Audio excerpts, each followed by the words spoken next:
research for cancer. Cancer research saves lives. So please, help us fight in this battle against cancer. Be a part of the team that ends cancer at standuptocancer.org. In sitcoms, when someone has a problem, they just blurt it out and move on. Well, I lost my job and my parakeet is missing. How was your day? But the real world is different. Managing life's challenges can be overwhelming. So, what do? We get support. The Huntsman Mental Health Institute and the Ad Council have mental health resources available for you at loveyourmindtoday.org. That's loveyourmindtoday.org. See how much further you can go when you take care of your mental health. Staples has hot deals and low prices on everything for your business, like up to $125 off your print order. Ends April 18th. Exclusions apply. Visit staples.com/print for details. AP News, I'm Ben Thomas.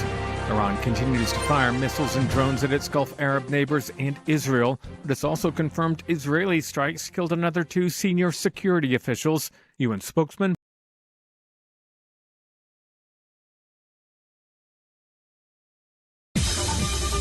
This is 8:20 a.m. WCPT Willow Springs and streaming worldwide at WCPT820.com. We are Chicago's progressive talk, where facts matter. Now, your WCPT 820 weather update. I'm meteorologist Ray Miller from the Weatherology Weather Center. Snow tonight with a dusting up to an inch of accumulation and a low temperature of 22. Snow ends early in the day on Wednesday with another inch of accumulation, high temperature of 41 with southwest winds at 10 to 20. Thursday, chance of rain with a high temperature of 48 degrees. Friday, cloudy with a high of 54. Saturday, partly sunny with a high temperature of 63. That's the latest Chicago weather update. Right now, it's 21. AP News, I'm Ben Thomas. Iran continues to fire missiles and drones at its Gulf Arab neighbors and Israel. But it's also confirmed Israeli strikes killed another 2 senior security officials. UN spokesman Farhan Haq. We do not believe that this program of killing different officials will be helpful for what is needed, which is a diplomatic solution. In Washington, a House panel subpoenaed Attorney General Pam Bondi over the Jeffrey Epstein case. The House Oversight Committee has now summoned Bondi for a deposition April 14th. The mere fact that the Justice Department failed to fend off a subpoena highlights wide discontent even among the Trump base over Bondi's management of reviewing and releasing Epstein documents as required by law. The department calls the subpoena completely unnecessary. Bondi and her top deputy are expected to brief panel members Wednesday. Sagar Meghani, Washington. And at Donahue reports Cuba's suffering its 3rd nationwide blackout in 4 months. President Trump has had his eye on the neighboring country. I do believe I'll be having the honor of taking Cuba. And Secretary of State Marco Rubio talked about change. They don't get subsidies anymore, so they're in a lot of trouble. And the people in charge, they don't know how to fix it. So they have to get new people in charge. In Cuba, electricity is slowly being restored to hospitals and some homes. But officials warn the crumbling power network could fail again. In Havana, Dalba Obedo said the power outages are driving me crazy. Last night, I fell down a 27-step staircase. Now I have to have surgery on my jaw. I fell because the lights went out. After the U.S. ouster of Venezuela's leader, vital oil exports to Cuba have stopped. Ed Donahue, Washington. This is AP News. It's March 17th, and everybody knows what that date means, right? If not, here's Julie Walker to fill you in. It's a day when everyone is Irish. St. Patrick's Day being celebrated across the country with parades and other events. In New York City, the NYPD pipes and drums. Marching in the annual parade. Victoria DeCanto, watching from the sidelines, says it's her 25th. The best thing in the world. Everybody's happy. Ada Griffith is in from Ireland for her first St. Patrick's Day in New York City. It's so cool to see the amount of people who come out and show so much support and so much respect and have so much fun in the spirit of Irish culture. The annual procession is held along Fifth Avenue and always passes St. Patrick's Cathedral. Julie Walker, New York. There are more stories and the latest developments at apnews.com. I'm Ben Thomas. Thanks for listening. The latest politics. We both took an oath to support and defend the Constitution of the United States. Global news. We do know one thing. This tragedy would never have happened but for Russia's needless invasion of Ukraine. And business updates. These are banks that people rely on to get cash, and we need to make sure that they are protected. And factual conversations. WCPT 820, Chicago's Progressive Talk. WCPT Replay. The professor of political science and women's and gender studies at Brooklyn College and the Graduate Center of the City University of New York and author of Sex Is As Sex Does, Governing Transgender Identity. Yeah, Paisley Curra. When we're talking about transgender, I know it's a very big blanket umbrella statement, but when we're in this subject matter, how will we define it? When it comes to transgender athletes, the policies basically address the people's transition in relation to hormone levels, or the policies that the sports associations are addressing. The legislation that the Republicans have passed are just about whether someone is transgender or not, and that anybody who's transgender is just automatically, in much of this legislation, barred from participating. So the sports associations are have a much more sophisticated approach in terms of looking at making sure that that the policies are as inclusive as possible and no one has an unfair advantage. Listening to WCPT 820 because facts matter. There are 1,000 ways to say it. Nope. Knock it off. Shut it down. Dream on. No dice. Give it a rest. Not a chance. Or just all text. You focus on the road. As a passenger, you have the power to prevent an accident. There are 1,000 ways to stop a distracted driver. Choose one. A message from CTIA. WCPT 820, Chicago's Progressive Talk, where facts matter.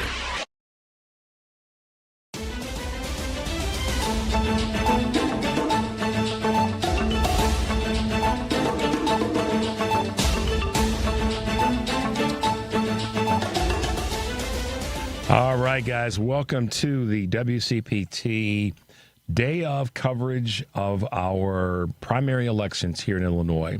Obviously, we've had a big run-up to today's primary, and some of the big races, of course, are the Congressionals 2, 3, 4, 7, no, so 2, 3, 4, 8, and 9, is that it?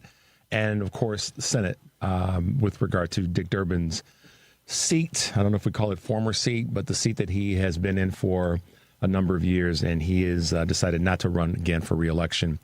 And probably the biggest item right now, of course, is the Senate race. There are a number of candidates, but the three bigger names have been Lieutenant Governor Juliana Stratton, Congresswoman Robin Kelly, and Congressman Raja Krishnamoorthi, who have really been the names that many people have been talking about. There have been so many others that we've had on the shows here on WCPT, whether it be my show, and by the way, I'm Richard Chu from Chu's Views, 6 to 8 a.m. Monday through Friday.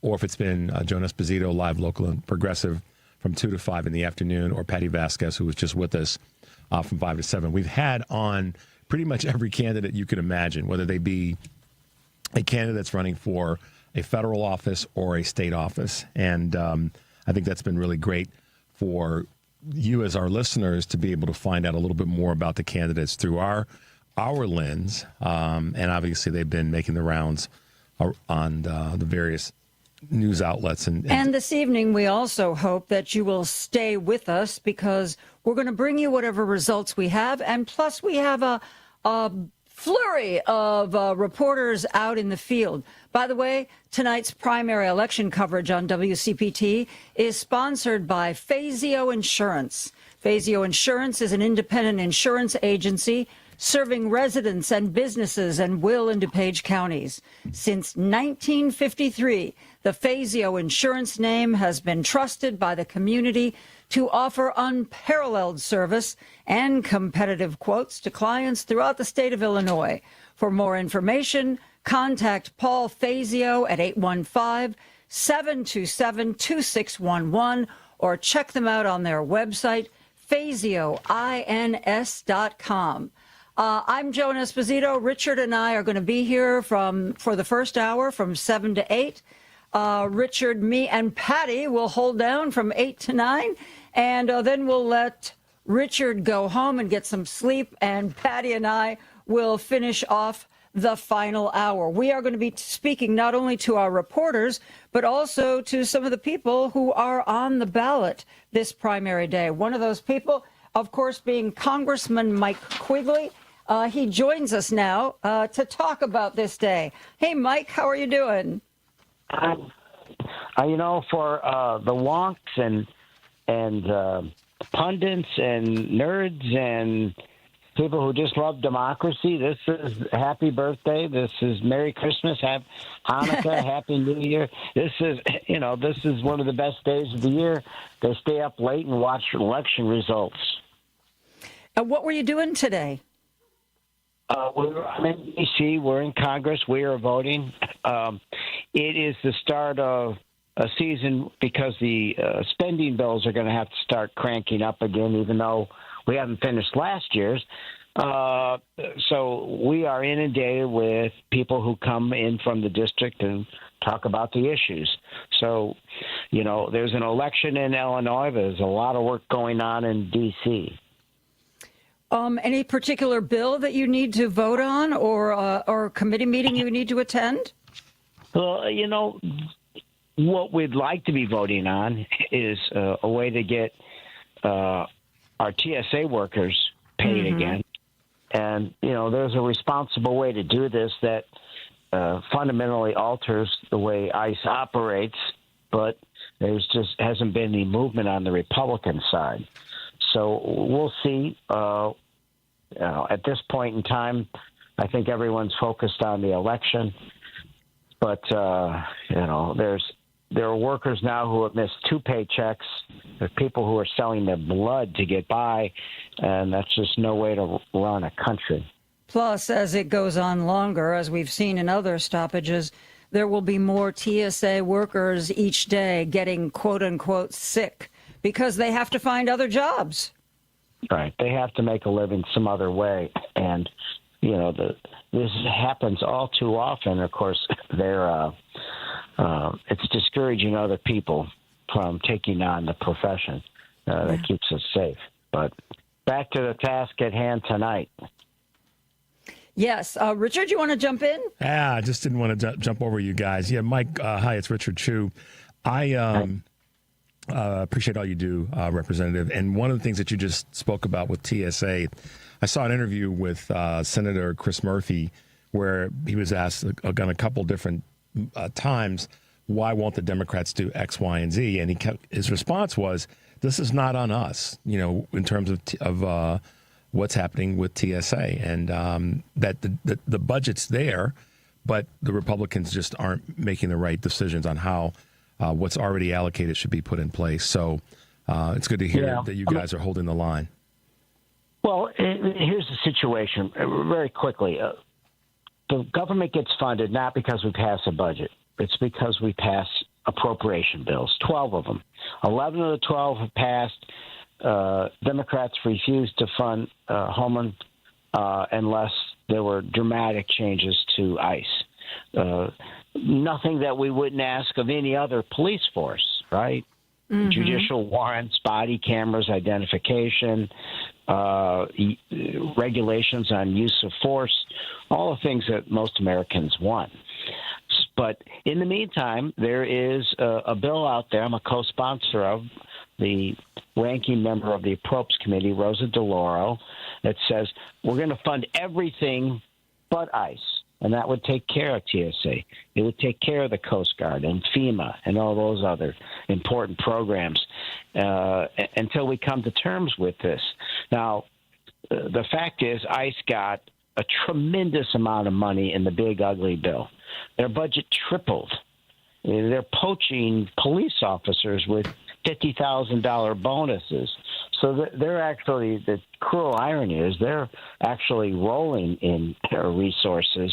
So the only leverage we have to get changes that are necessary for how ICE operates is to hold off on funding that final bill. Republicans want to come to terms with that, we will.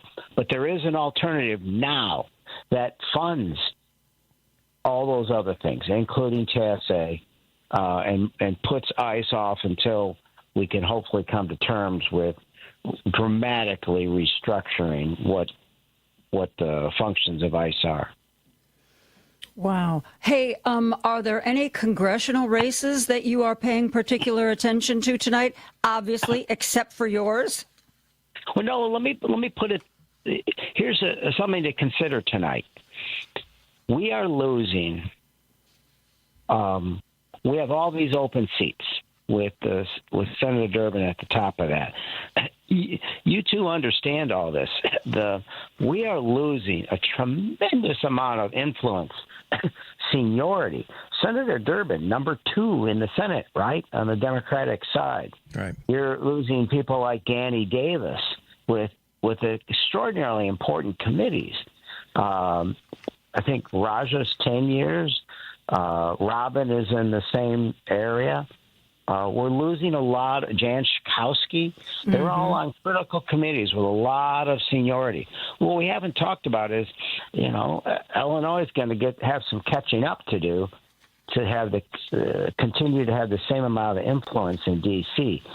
But at the same time, we might be bringing back 2 of my former colleagues. I'm not a pundit. I'm not going to predict who's going to win tonight.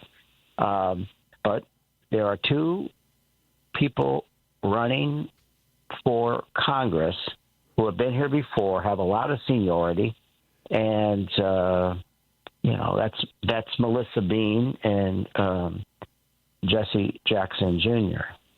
So it's interesting. I'm watching that just to see what's old is new and how this all plays out.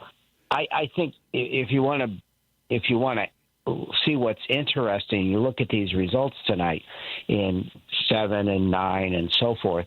To me, it's when there are certain candidates that are only going to get single digits percentage of votes, right? Yeah. But here's the question. They're taking vote. If they weren't in the race, who would get those votes? Right? So they're having an impact one way or another. And I think that's what's fascinating to me is, how does this play out in Jan's seat? How does this play out with Danny and in Robin's seat and Raja's, and even across in the Senate race? Because we have double digits in some of these ballots. Sure. Well, do you think that, I guess the other side of that is, or a question about, are there too many people in the races? I mean, I know you're not saying that, but that's a question that's been out there in terms of how many people we do have in all the races and how much bench play we do have. Well, look, there's a way to address that. One is ranked choice voting, right? And number 2 is you have a runoff. Texas has a runoff. Look, and I'm the recipient. I was the beneficiary of not having a runoff, right? I took Rahm Emanuel's seat in a special election.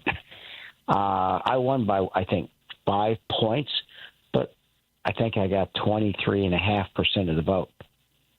I don't know if that's democracy at its best. So I don't think there's too many people in those races. I think what's interesting tonight is how people who, even if they're only getting 4 or 5%, they're still impacting the outcome. Yeah. Yeah. But what I think it tells us is that we need either ranked choice voting or we need to have a runoff when you have that many people if you don't get 50% of the vote. Ranked choice voting is getting to be more and more popular. More and more states are adopting that. But I haven't really heard anybody who is pushing it hard in Illinois. Mike, do you know of anybody who is? There are groups that have met with us who have asked us to take a look at it. But as you know, this is a choice for the General Assembly. They can make these decisions. I suspect that the same is true for how we handle local races in Chicago. I think it makes sense if you're going to have ranked choice voting that you make it possible for people to make those decisions from school board elections to city council, the General Assembly, and Congress.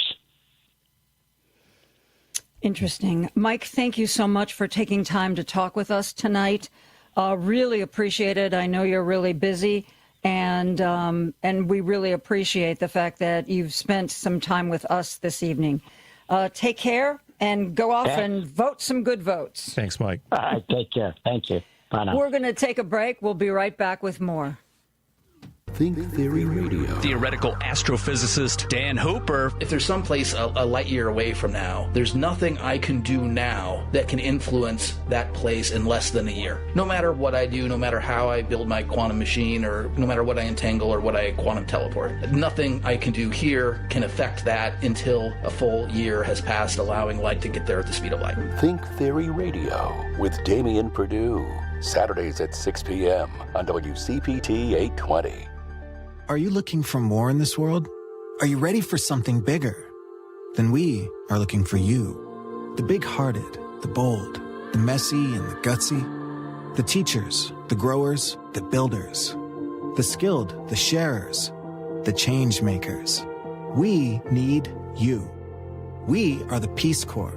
In more than 60 countries, we go all in and all out. We are volunteers, partners, communities, working together, living together, bringing our experience, passion, and joy to building a better world together. From tackling climate change in Mexico to keeping kids healthy in Kenya, from sustainable farming in the Philippines to education in Kosovo. We learn more, give more, share freely, and serve boldly. Are you ready to tackle the tough stuff? To go the distance to make a difference? Then we have a place where you belong. Join us at peacecorps.gov. Tell me how you're doing, really. Tell me that you missed the bus this morning, your rent's past due, and your stress level has skyrocketed. I'm here for you. To listen, not judge.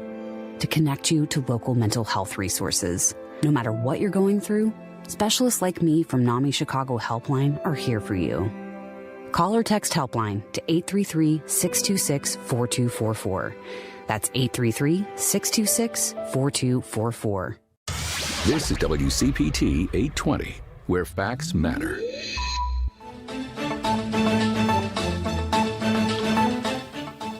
And we're back. I'm Richard Chu, co-host with Joan Esposito of our Election Day coverage here on WCPT AM 820 in Chicago.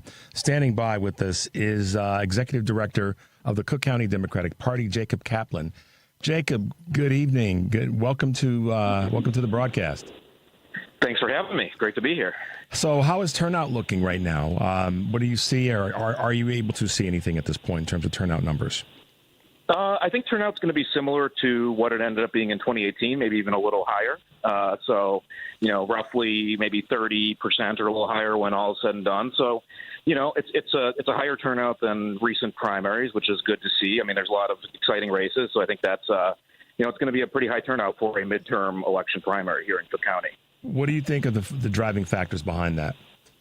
I think you have a competitive U.S. Senate primary, of course. You have competitive congressional races in 4 districts, and then you've got competitive county and state races as well, state rep, state senate. So I think all these competitive races, plus, of course, people are just fired up to vote.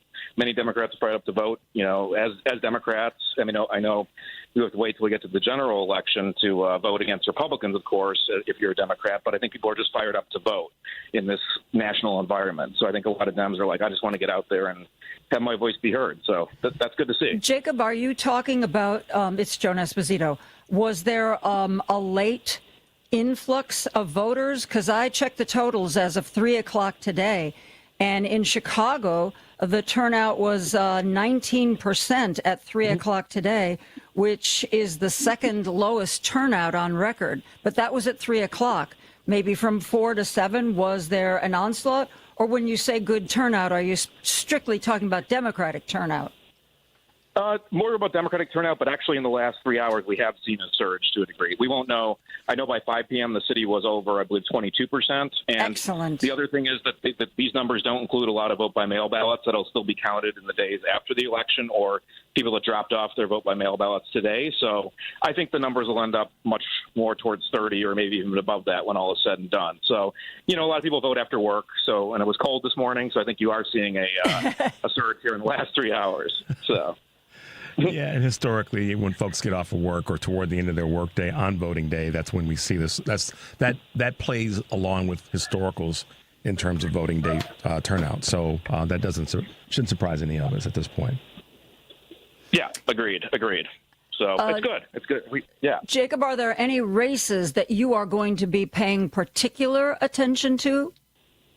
Yeah, so just speaking for the Cook County Democratic Party, of course, we're very concerned about our endorsed candidates. So we're supporting Margaret Croak for comptroller. So we're concerned how the comptroller race can turn out. Of course, that's statewide. And then, of course, our county board president, Tony Preckwinkle. We backed Pat Hines for Cook County Assessor. And then we have some judicial races. So those are kind of top of mind for us. And we aren't involved in the U.S. Senate primary. So we're just kind of, sitting back and seeing what happens there. And then we don't get involved in the congressional races either. So it's really the state comptroller's race and then all these county races that are our top concern here. Wonderful. Do you think we're going to have a lot of results tonight, Jacob? Usually it's the next day, I know. I think we'll have a good sense of where things are at by 8 or 8:30 p.m. if history's any guide in these primaries, because they are a bit lower turnout than, of course, a presidential election or a general election. So I think, at least speaking for Cook County, we'll have pretty good results from the city and suburbs, of course, not including a certain number of vote-by-mail ballots. So if you're in a close race in like a state rep district or something, you might have to wait. But I think we'll have a really good sense of where things are going in a lot of these big county races by 8 or 8:30, if I had to guess. Excellent. What are you seeing? You said earlier that for a Democratic primary, you're seeing high numbers. But do you think that is going to carry forward to the midterms?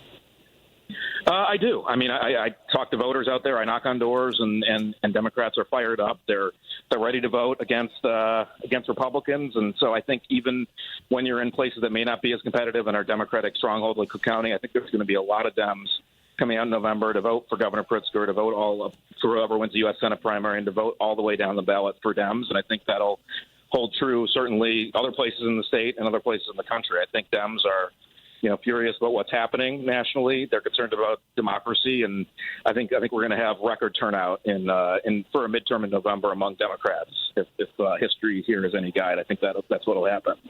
I think the midterms are going to surprise people with their turnout. I mean, we've seen so much voter interest in primaries across the country that have happened before ours.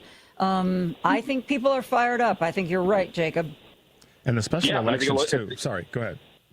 Yeah, and I think it bodes well for some of these Senate races, even places we have been tough to win in the past. I mean, I know Texas is always a reach for Democrats, but I think we'll be competitive there, and places like Montana potentially, Maine, of course, North Carolina. So I think Dems in a lot of these states are going to be very fired up to vote. But here in Illinois and Cook County as well, I just think it's going to be very high turnout among Democrats for the midterm election.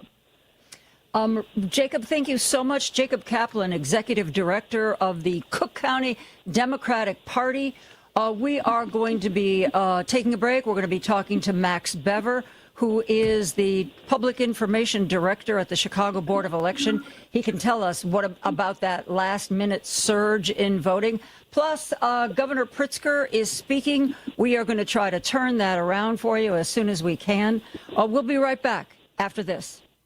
This is Chicago's Progressive Talk, 820 AM, WCPT Willow Springs, and online at WCPT820.com, where facts matter. You're listening to WCPT 820. Here's the latest Chicago weather update. I'm meteorologist Ray Miller from the Weatherology Weather Center.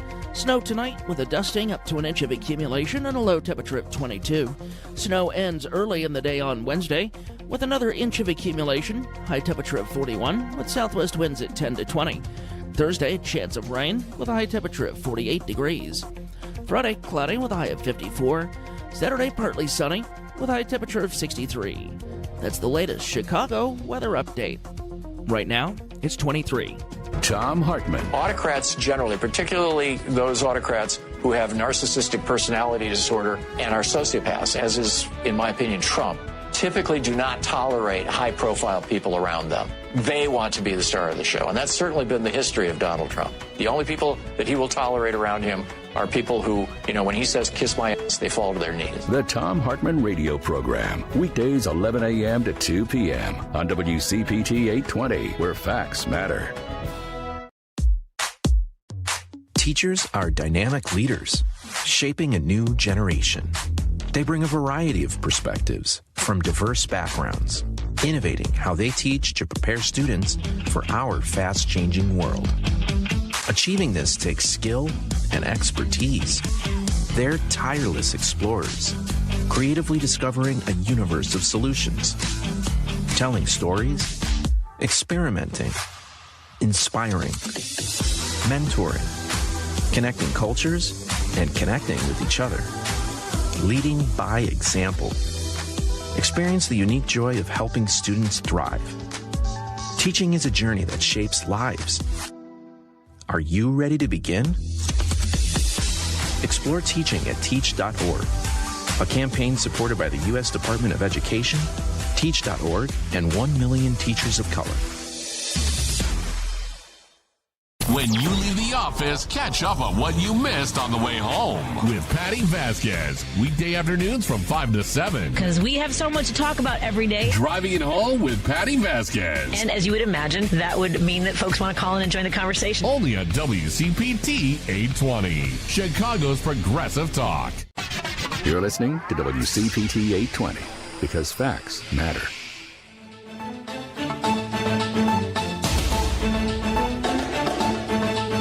Patti Vasquez will be joining us at 8 o'clock. But right now, we are going to be talking to Max Bever, Director of Public Information at the Chicago Board of Elections. Max, it feels like just a couple of days ago when I was talking to you. I guess because it was just a couple of days ago. What can you tell us? The season. Yeah, about turnout. So, turnout is still being updated. We still got some people in lines, especially at the super site and a few different of our vote centers. But as of right now, we have nearly 400,000 ballots cast between Election Day, early voting, and vote-by-mail ballots that have already been counted.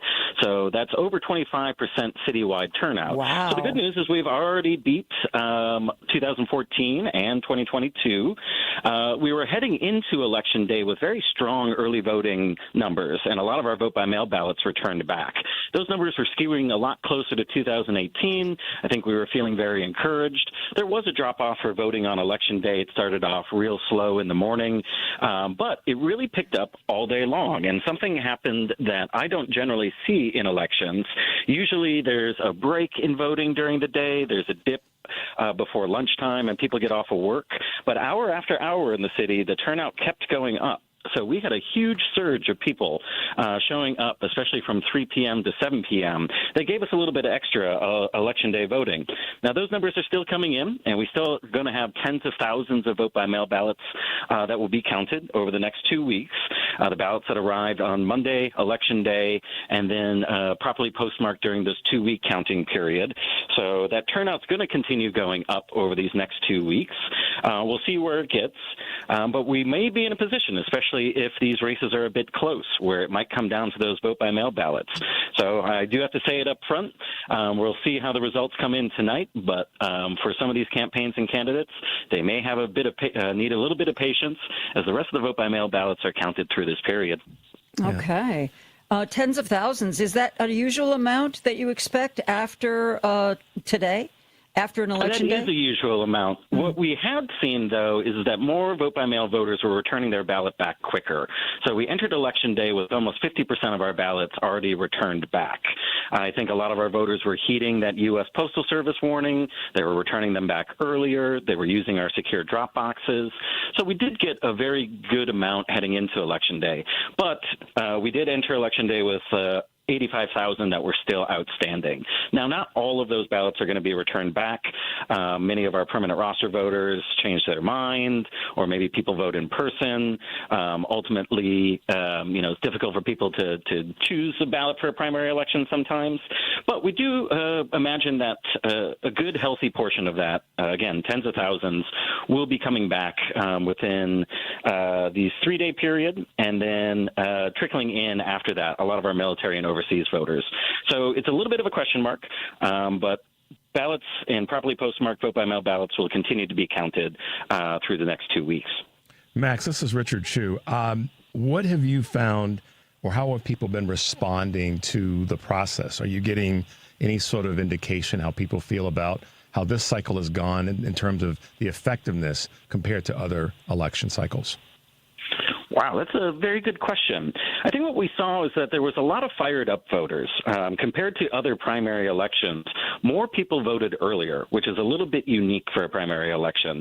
People tend to wait till the last second. They're making up their mind. They're waiting for a candidate to say something. We certainly did see a spike of voters who waited till the last second here on Election Day. But I think that what you're seeing is if we didn't quite hit 2018's numbers, we're seeing a very similar pattern. The pattern there also is that was the first midterm election after President Trump was elected. This is the first midterm election after President Trump was elected. Chicago tends to vote in similar type of patterns. But what we also saw was competitive races.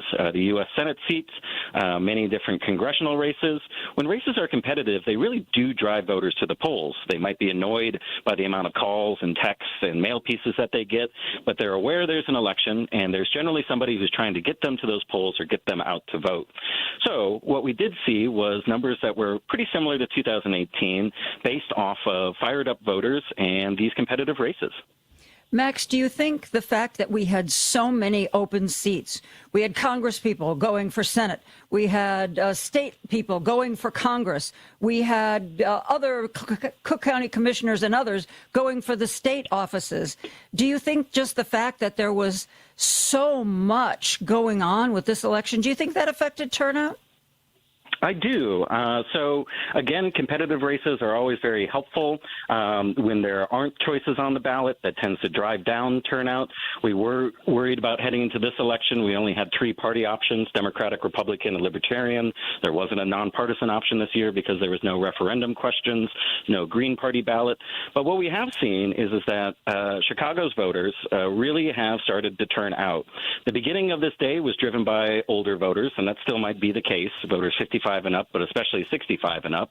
But what I was seeing as the results were pouring in is that a lot of millennial voters and then also our 18 to 24-year-old voters were showing up in the last hours of Election Day. So wow. I think, once we start digging through this data, once we start looking through the age and the gender demographics and how it all shakes out, and especially as those vote-by-mail ballots come back in, you're going to see a very healthy turnout for this election, higher than normal and a bit closer to what we saw in 2018. Wow. So in the age question, do you have any data yet where the highest growth has been, or the maybe the peak, not the peak, but a spike is the word I'm looking for, where we did. So 25 to 34-year-olds, we went into this election with their voting rates a little bit lower than we've seen. That's a voting age that really turned out for the presidential election. We weren't seeing them come in for early voting, but this spike really did start to come up on Election Day. So we have over 65,000 ballots cast within this period. That's competitive with the 67,000 ballots cast by 55 to 64-year-olds. 65 to 74-year-olds is over 73,000 right now. But where we do expect to see more of those numbers grow is 25 to 45. They're vote-by-mail voters, so their ballots are still probably going to be counted over the next 2 days. Max, thank you so much. I know this is a night when you are crazy busy. We really appreciate you taking the time to talk with us. And I'm sure we will be talking again in the very near future. I'll talk to you tomorrow, Max. I'm talking to you tomorrow. So yes. Have a good night and hang in there. Thank you. Thanks, Max. A little earlier, Governor Pritzker was speaking. We recorded some of that and would like to share Governor Pritzker with you right now. Too early to know the results of the most competitive races, but I want to take this opportunity to acknowledge and celebrate my dear friend and partner in governance, Juliana Stratton.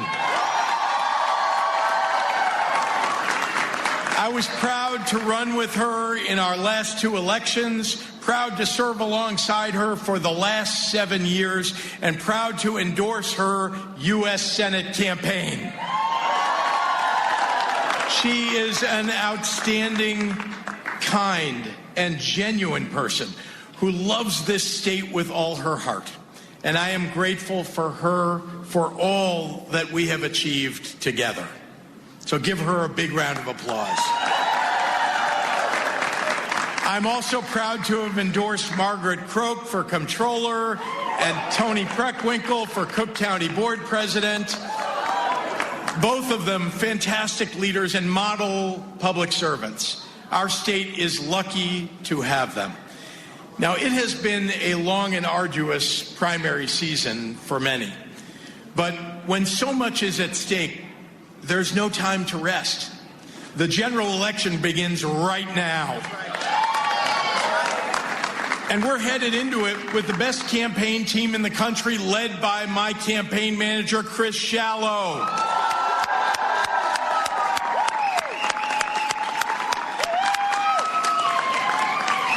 And we are dedicated to making sure that every Democrat who wins our party's nomination tonight beats their Republican opponents in November. Our Democratic Party stands united behind our candidates, united for working families, united for Illinois. Friends, this is the fight of our lives. Everything we care about is under siege from Washington.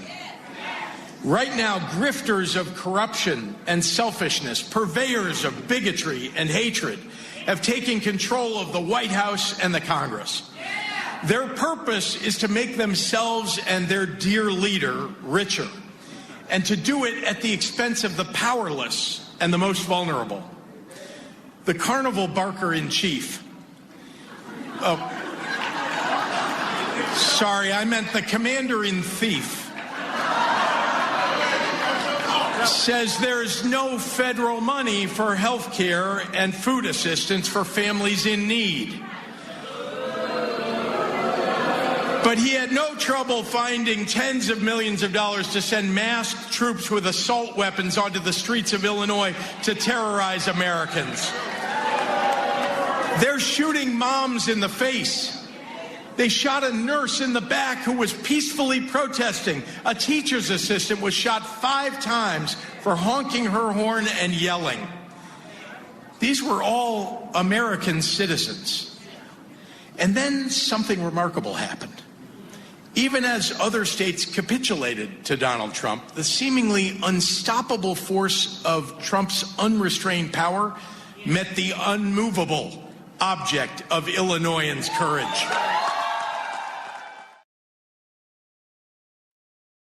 That was obviously Governor J.B. Pritzker giving some major shout-outs to all the candidates that are running. Do we have our on-the-ground reporter, Whitney? Is she with us right now? Hey, Richard. Yes, I am. I'm here today at the Robin Kelly campaign, and everything is filling up. Yes, sir. Busy, I'm sure, and I'm sure there's lots of excitement there, right? Yes. And today with me, I also have Mr. Claiborne Wade here, which has been one of the #1 supporters and volunteers for the campaign of Miss Robin Kelly.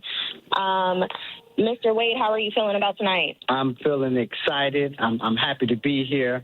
I'm glad to see folks are coming out in support of our friend Robin Kelly to be our next U.S. Senator.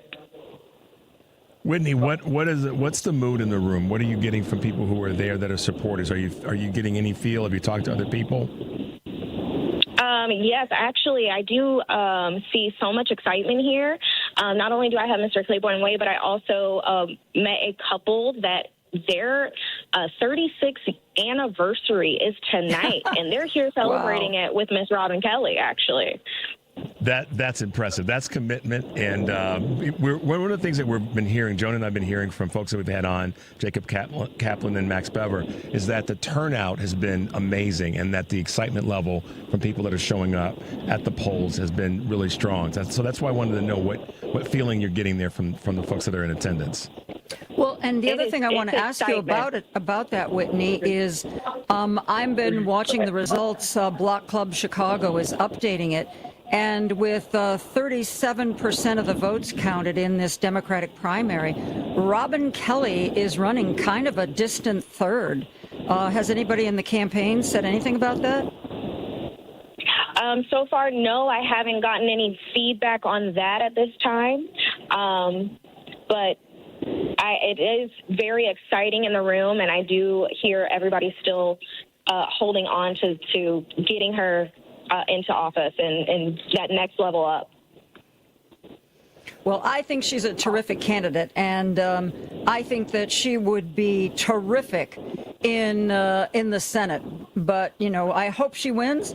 It's not looking great right now. I wonder if you're going to talk to any of the campaign people, if they are going to let you know whether they think they still have a shot. Thank you, Whitney. It's been great talking to you. Do we have Paul Shivari now, guys? No, not yet. Don't have Paul yet. Okay, well, then why don't we take a quick break, and we will be back with more after this.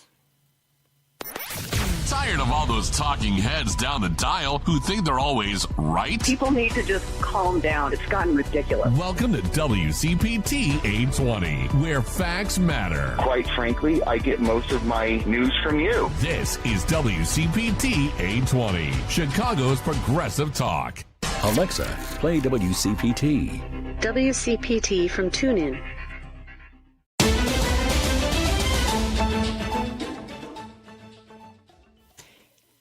It is election night, and we are doing our election night special. I'm Joan Esposito. With me is the lovely and talented Richard Chu. We are looking at the results as they're coming in, and we are talking to some of our many, many reporters who are out and about tonight. We're very proud that we have Ken Mejia Beal with Daniel Biss, Matt Byrne with Melissa Bean, Paul Shivari with Raja Krishnamoorthi, Mohammed Fahim with Dan Jungles, Ricky Hendon with John Harrell, Steve Lessman is with Holly Kim and Margaret Croak doing double duty. Ellen Miller is out at the Juliana Stratton headquarters.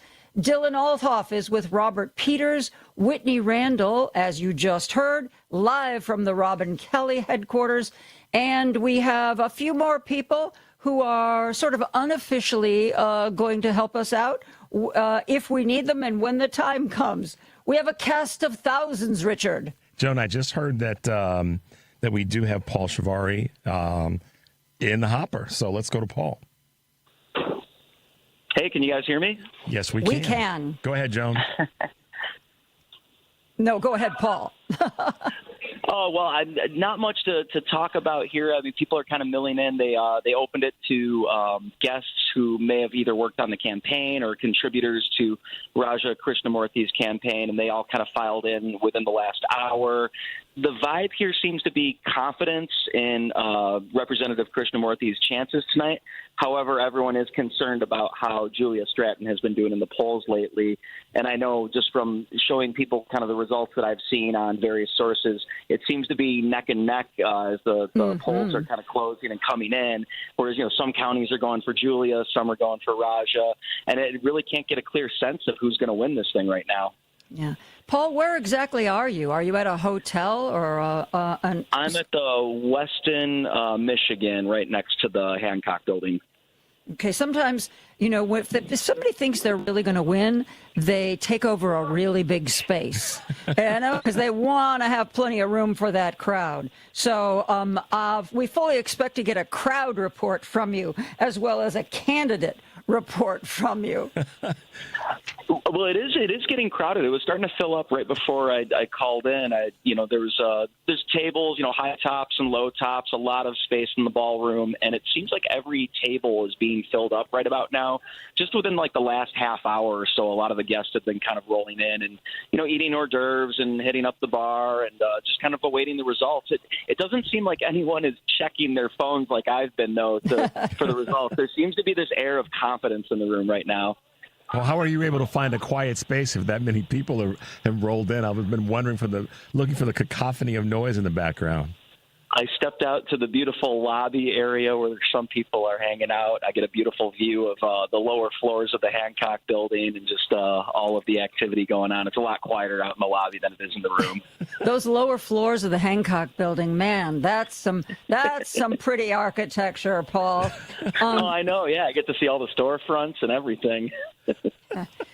So have you eavesdropped on any of the conversations that people are having? That's one of the things I love to do as a reporter when I was out at a campaign headquarters, just kind of drift around the room and kind of listen to what people are saying and the energy level.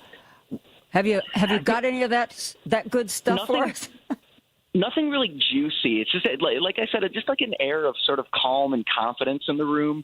I'd imagine that in the next hour here, once people start seeing the results, once we get a better idea, we're going to start seeing if it's a look of panic or a look of joy tonight. So I think either way, we're going to get some sort of reaction. Yeah. Well, we've visited Robin's headquarters and we've visited Raja Krishnamoorthi's headquarters. In the very near future, we're going to go to Ellen Miller, who is at Juliana Stratton's headquarters. And we're also going to be talking with Lisa Hernandez, who's the chair of the Democratic Party of Illinois and a member of the Illinois House of Representatives. She is going to be giving us probably the same sort of overview that we got from Jacob, kind of a sense of where we are in this election and how turnout is and how things are going to wrap up. Hey, Paul, have you gotten any sense from people there of like when they voted and how much, when they got out to vote, if they early voted? Have you heard anything like that from people? Or do you get a sense that a lot of people voted today? It seems like a lot of people voted today, and I was trying to get a feel for, if they thought maybe voter turnout would be affected by the recent weather. But it doesn't seem to be the case. I think everyone kind of feels that Raj is ready for this moment and the next big step for him. So, it's just there's, like I said, there's this confidence, but I know that no one's really watching the results like I've been. Everyone's just kind of having a good time and getting a feel for how the night's going to go. Well, Block Club Chicago is now saying that 45% of the votes counted. Looks like Juliana Stratton is widening her lead over Raja, with 45% of the votes counted, 38.4% for Juliana, 33.2% for Raja, and then Robin Kelly in third place with 20.2%. So we will keep an eye on this, as I'm sure you will too, Paul. And thanks for that reporting. I hope things go well for you in that hotel. Eat some more hors d'oeuvres and drink some good drinks, Paul. All right, will do. I'll be sure to report in if anything happens. Okay. All right. We have Lisa Hernandez, the chair of the Democratic Party of Illinois and a member of the Illinois House of Representatives, on the line with us. Lisa, how are you doing tonight? Oh, happy Election Day. Happy Election Day. Doing well. Yes, happy the day has come to be. So very excited here. Are you pleased with turnout?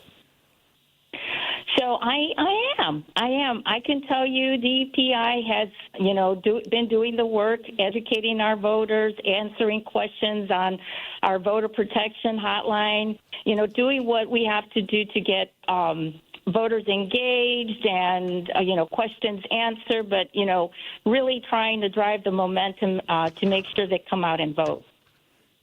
What have been some of your observations so far? We've been talking to a number of people so far, Lisa, that have really, really spoken about the overall turnout. And what kind of data are you getting back in terms of what you're seeing? I am very happy. As a matter of fact, I did a lot of the sites around my state central district, and the numbers were just unbelievable in terms of early voting. That tells me we're doing the work, that our work is really coming to fruition. This is, it's just. It's very telling of the work that DPI is doing. So happy to see that early voting, people are taking advantage. It's always been the work in trying to make it accessible for voters, right, to get out and vote. So I'm pleased. Early voting numbers are up, and although the day was cold, people were still trickling in today. So very happy with how things are turning out. I want to tell you that Block Club Chicago is calling Mike Quigley's race for Mike Quigley. Right. He was facing 3 other Democrats, but not really a serious challenge from any of them. And by the way, Jonathan Jackson running unopposed. We're calling his race too. He's won. There you go, Joan. That's terrific. Checking the boxes as we go along. Lisa, what have you been most excited about during this cycle? I know that voting has been, getting people out to vote has been a big push for the Democratic Party across the country. But what has been your biggest point of excitement during this cycle? Yeah, engagement, the momentum, how people have really just want to react to what is taking place in their lives with this administration at the federal level. And the way to do that is to exercise their right to vote. This is it. This is how you do it. This is how you make change. So, building up that momentum and really just doing the work to engage, it has been, and seeing the results, frankly, is what the excitement. This is where I'm just really, really pleased of all the work that has been done to make this happen. It's happening. Today is the day to do that. And so after today, it starts all over tomorrow. Yes, it definitely does. And Lisa, you're going to have to really put in the hours from now till November. But you know what? This is the job, and this is what we live for. Yeah. Honestly, haven't stopped, and I won't stop. It'll keep going. So, while the momentum is, up and going, I got to maintain that, keep unity together, and just be successful in November. That's the plan. Well, we thank you for taking the time. I know this might be annoying, but can I call another uncontested race? Go ahead, Joe. Bill Foster! Congressman Bill Foster in the 11th District is hanging on to his seat.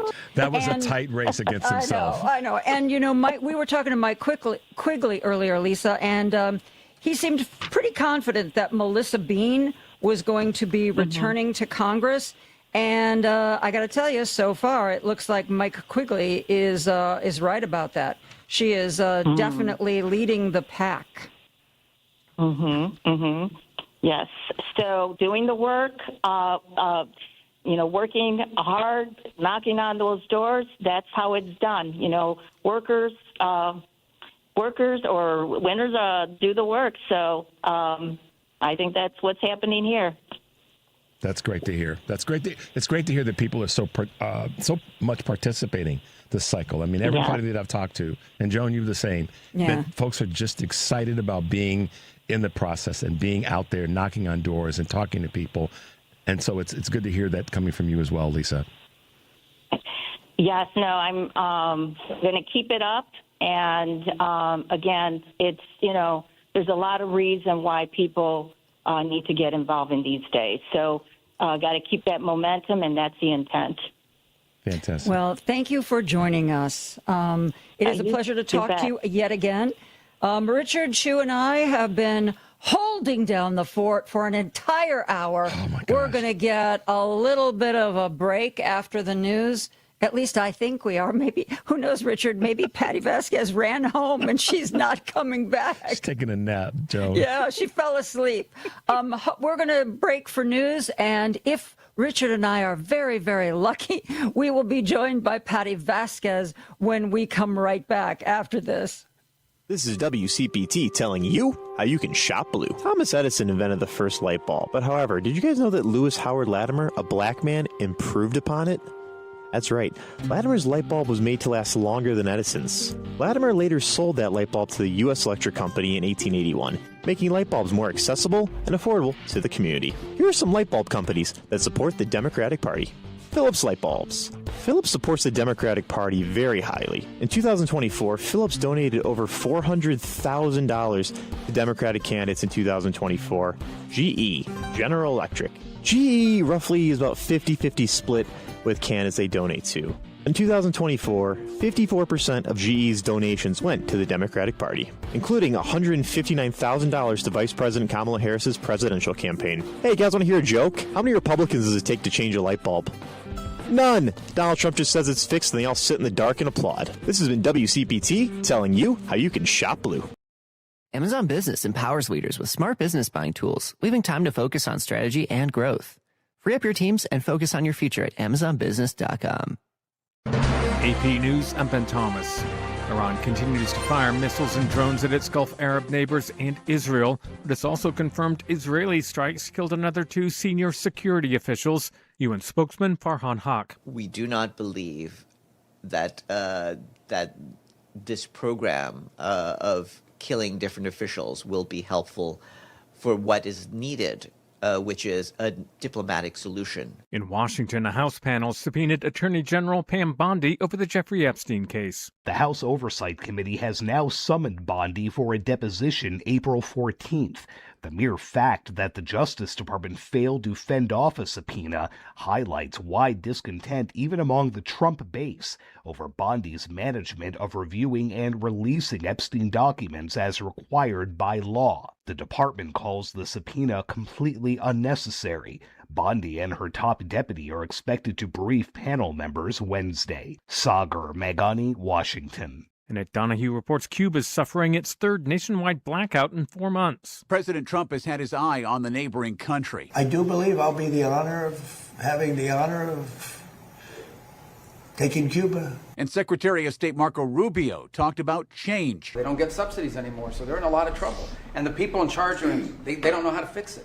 So they have to get new people in charge. In Cuba, electricity is slowly being restored to hospitals and some homes. But officials warn the crumbling power network could fail again. In Havana, Dalva Obedo said the power outages are driving me crazy. Last night, I fell down a 27-step staircase. Now I have to have surgery on my jaw. I fell because the lights went out. After the U.S. ouster of Venezuela's leader, vital oil exports to Cuba have stopped. Ed Donahue, Washington. This is AP News. It's March 17th, and everybody knows what that date means, right? If not, here's Julie Walker to fill you in. It's a day when everyone is Irish. St. Patrick's Day being celebrated across the country with parades and other events. In New York City, the NYPD pipes and drums. Marching in the annual parade. Victoria DeCanto, watching from the sidelines, says it's her 25th. The best thing in the world. Everybody's happy. Ada Griffith is in from Ireland for her first St. Patrick's Day in New York City. It's so cool to see the amount of people who come out and show so much support and so much respect and have so much fun in the spirit of Irish culture. The annual procession is held along Fifth Avenue and always passes St. Patrick's Cathedral. Julie Walker, New York. There are more stories and the latest developments at apnews.com. I'm Ben Thomas. Thanks for listening. This is 820 AM, WCPT Willow Springs, and streaming worldwide at WCPT820.com. We are Chicago's progressive talk, where facts matter. Now, your WCPT 820 weather update. From the Weatherology Weather Center, I'm meteorologist Ray Miller. Snow likely tonight, otherwise mainly cloudy skies expected. Lows level off around 21, south winds 8 to 15 miles an hour. Overcast skies again tomorrow, snow likely. Daytime highs approaching 43. Chance for showers tomorrow night, lows around 35. Overcast. Highs around 51 Thursday with a chance of rain showers. 57 overcast Friday. About an inch of snow tonight. That's your latest Chicago weather update. Right now, 23. You know that you can listen to Chicago's Progressive Talk on WCPT AM 820. Stream us live at WCPT820.com and on the TuneIn Radio app. Or you can ask Alexa, Siri, or Google to play WCPT from TuneIn. But now you have another option. We're simulcasting our programming overnights. 8 p.m. to 6 a.m. on WSBC AM 1240 for a clearer reception in and around the city. Chicago's Progressive Talk, WCPT 820. And now overnights on WSBC 1240 AM, where facts matter. Chicago's Progressive Talk, WCPT 820, where facts matter.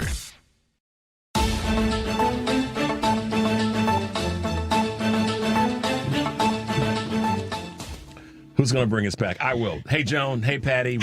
We're all here together now. Because it's here. We are going to dump all the work on her. Hello, Patty. Oh, my goodness gracious. Hi, Joan. How are you doing? Peachy. Yeah, she just jumped right in. So go ahead. Welcome. Hi. Hello. I just had a big hearty bowl of Irish stew that my husband made. So happy St. Patty's Day, everybody. That's right. Excellent. This is exciting. The results coming in are wild. At some point, Joan, did you feel like there might be a blowout? We're at almost half, I think, of polls, precincts reporting. Is that right?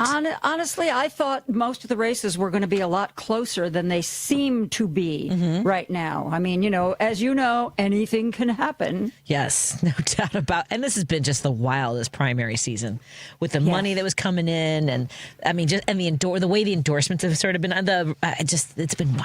Yeah, the endorsements particularly have been none of them really surprised me. I would say the governor's endorsement of Lieutenant Governor, that wasn't a surprise. Sure. And candidly, the money that became an issue with her campaign that he contributed, that wasn't a surprise to me. Right. Because where else was he going to put the money? Really. So he kind of had to, didn't he? Good point, And Joan. talking about endorsements, the one thing that did surprise me, though, was that Jan Schakowsky pulled her endorsement of Donna Miller. But the reason why is really, I think we can't leave that on the table. Yeah, Donna Miller's gotten a lot of grief because she took a lot of AIPAC money, and that AIPAC has a tendency to run attack ads against other folks. When I was interviewing Donna Miller, I asked her if she would ever support limiting or reining in the military aid, the munitions that the United States sells or sends to Israel, and she refused to answer. She did not want to go there, and this is the race where Mike Quigley, he said, we might have some familiar faces back in Congress, Melissa Bean, Jesse Jackson Jr. Well, right now, with 71% of the vote in, it doesn't look like that's going to happen. Donna Miller seems to be pulling away 41% to Jesse Jackson's 28.9. She's ahead by about 7,000 votes so far. Wow. That is wild. And the last I saw, the controller's race was pretty wild with the returns. At the time, like I said, it was just under 50% with Margaret Croak in the lead. In the lead, yeah. With Senator Karina Villa in second place. Yeah. Because Holly Kim looked like she was really, with the endorsement of Controller Mendoza. That's why we say that about endorsement. You wonder, to Joan's question, how and what do they really mean and what will they really do? Yeah. Because I think sometimes an endorsement from a person can maybe put a little bit of a not a stain, but people can kind of question, why did that person endorse whomever it is they endorsed? What's their angle sometimes? Yeah. Like what's in their plan? Yep. Before we continue our exciting coverage of primary returns in Illinois, I want to make sure you know that tonight's primary election coverage on WCPT is sponsored by Fazio Insurance. Fazio Insurance is an independent insurance agency serving residents and businesses in Will and DuPage counties. Since 1953, the Fazio Insurance name has been trusted by the community to offer unparalleled service and competitive quotes to clients throughout the state of Illinois. For more information, contact Paul Fazio at 815-727-2611 or check them out on their website at fazioins.com. That's FAZIOINS.com. Patty, I thought you were going to say, before Richard and Joan yammer anymore, I want you to know that Jill Wine-Banks is on the phone and wants to join our conversation. We leave that up to you, Joan. Yeah, I will not yammer. I would much rather hear from Jill Wine-Banks. Jill, thank you so much for joining us tonight. Thank you for having me, and I'm enjoying your conversation enormously. And I just got home, and so I haven't heard any of the results, including in my own district. How's the 9th? What's happening there? Let me. I just dialed away. Do you have it, Richard? No, I don't. I'm sorry, Jill caught us off guard. You guys talk to her. I'll look it up. Joan, Jill, it's so great to talk to you. We see each other at events. And we say, we're going to get together. You know what she said to me, Patty, one time? Jill said, Richard, I'd love to be on your show, but excuse me. She said, she leaned in and she said, but it's too early. Jill, Richard can record an interview with you later in the day. Okay, I just got The ninth, with 88% of the votes counted, according to Block Club. Looks like it's Daniel Biss's race to lose. He's got 30%. Kat Abou-Ghazala, the next best vote getter, has 25%. Wow. And then Laura Fine with 20%, Mike Simmons with 7.2, and Phil Andrew with 6.4. And that's with 88% of the votes counted, which doesn't mean it can't change. But I've been watching that one, Jill. Daniel Biss has been ahead all night. Yeah. Great. Yeah. I just was wondering, because when you have 15 candidates duking it out, you could have a vote where no one gets anywhere near, not just a majority, not even anything that's significant. You know, you divide it by 15 and everybody could have it's scary. And that worries me, is that we need to have strong candidates at this particular time. And the only way you're going to have strong support is if someone wins decisively. And that's not going to happen when you have 15 candidates. Right. Even if some of them only get 2, 3, 5%. And I guess I am a little surprised about Laura being that far behind. Although I was supporting Daniel, so I'm happy with the outcome. Yeah. Laura got a lot, again, like Donna, though it didn't seem to stick with Donna. Laura got a lot of grief for taking AIPAC money. Yeah, she did. Yeah. That was a problem. That was definitely a problem. It is a national thing. It is a national thing right now. I mean, and that conversation is coming up in elections across the country. And even in some of the state elections where that person may be, 1 or 2 degrees away from someone that's tied to an AIPAC donor. I saw that when I was down in North Carolina a couple of weeks ago, that came up in some of the state elections, which was shocking to me. So, people are being tagged by it. It's an interesting problem, and the war in Iran is making it worse even because of the allegations that Donald Trump was led by the nose by Bibi, and that the reason that we're starting the war was to do that. And I think a lot of the support for Israel that comes from the right wing has more to do with the rapture than it does to do with support of Israel as a Jewish homeland. Wow. So it's a really interesting set of circumstances right now that it's going to be interesting to see how it comes out. I'm not comfortable with it. I don't know. Some of the points, even in Project 2025, which what you just said about the rapture, Jill, they actually wrote it down, as Kamala Harris said. That's what's in Project 2025. It isn't just about the money and the support. It's about, quote unquote, the end of days theory that's coming from Christian nationalists in the country. So, absolutely, I really, really do believe that, without a doubt.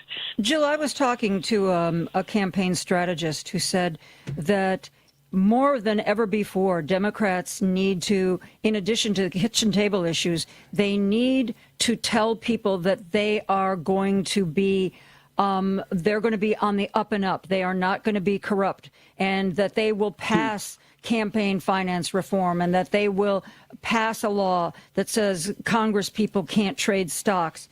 And, it's interesting because we've had a huge amount of money come into Illinois for this primary, and people have been looked askance at for taking large donations from PACs, which isn't something that I've really seen to this degree before. How about you?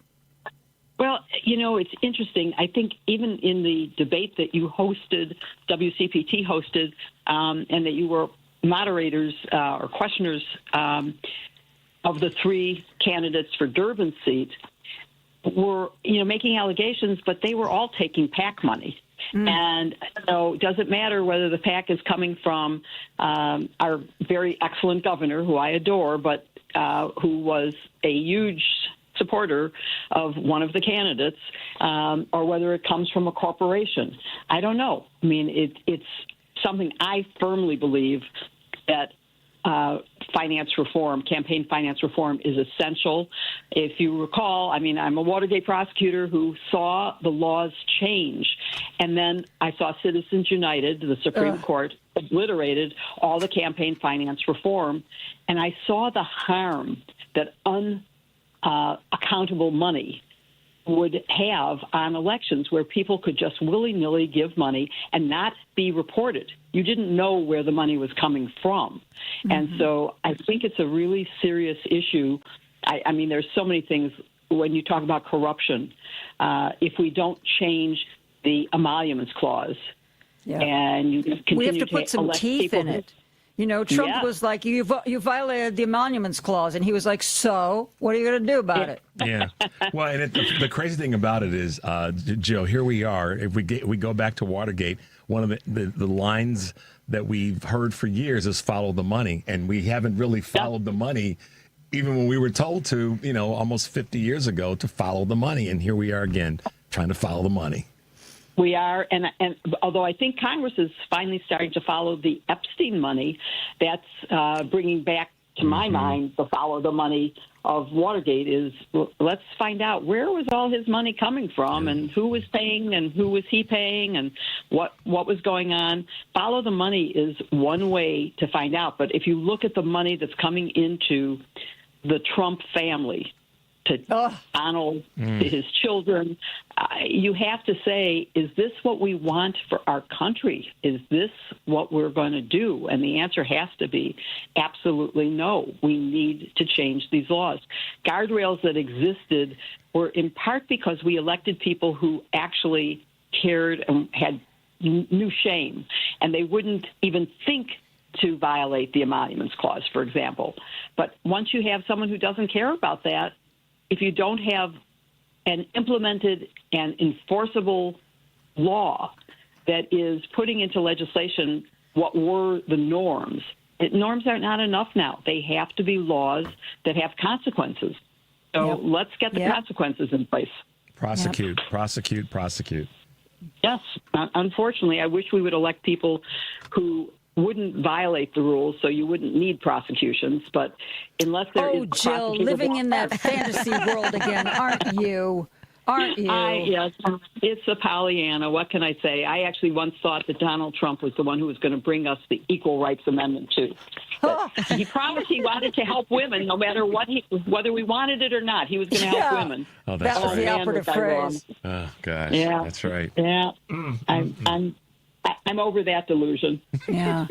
Well, Jill, thank you so much for being a part of our broadcast tonight. Really appreciate you taking time to talk with us on this special day. Both Richard and I, and of course also Patti, will be ringing your phone in the very near future to get you on each and every. Patti's probably going to ask you to co-host, aren't you, Patti? Okay. Jill, I will make sure we do a midday recorded session, and then we'll make that happen. So, and by the way, Barbara McQuaid says hi. So there you go. Oh, good. She was on this morning. She made it really? on. Yeah, see? Well, she's a morning person. When she was writing her book, she would get up at 5 a.m. to start writing. There you go. I mean, I go to bed at 3 a.m., so I can't get up at 5 a.m. Oh, golly. I just can't. Crazy. What can I say? Rough. I'm just 3 o'clock in the morning. You need somebody. I'm okay. All right. Oh, if I'd known that, I would have had you on my overnight show that I used to have years ago. Really. Yeah. She could have co-hosted with you there. Exactly. I could have, for sure. I never even think about going to the second floor of the house until at least 1 a.m.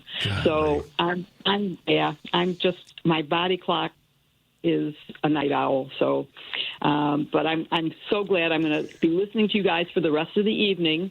So keep up the banter and the information. Thanks, Jill. Jill, thank you so much. Thank you so much. My pleasure.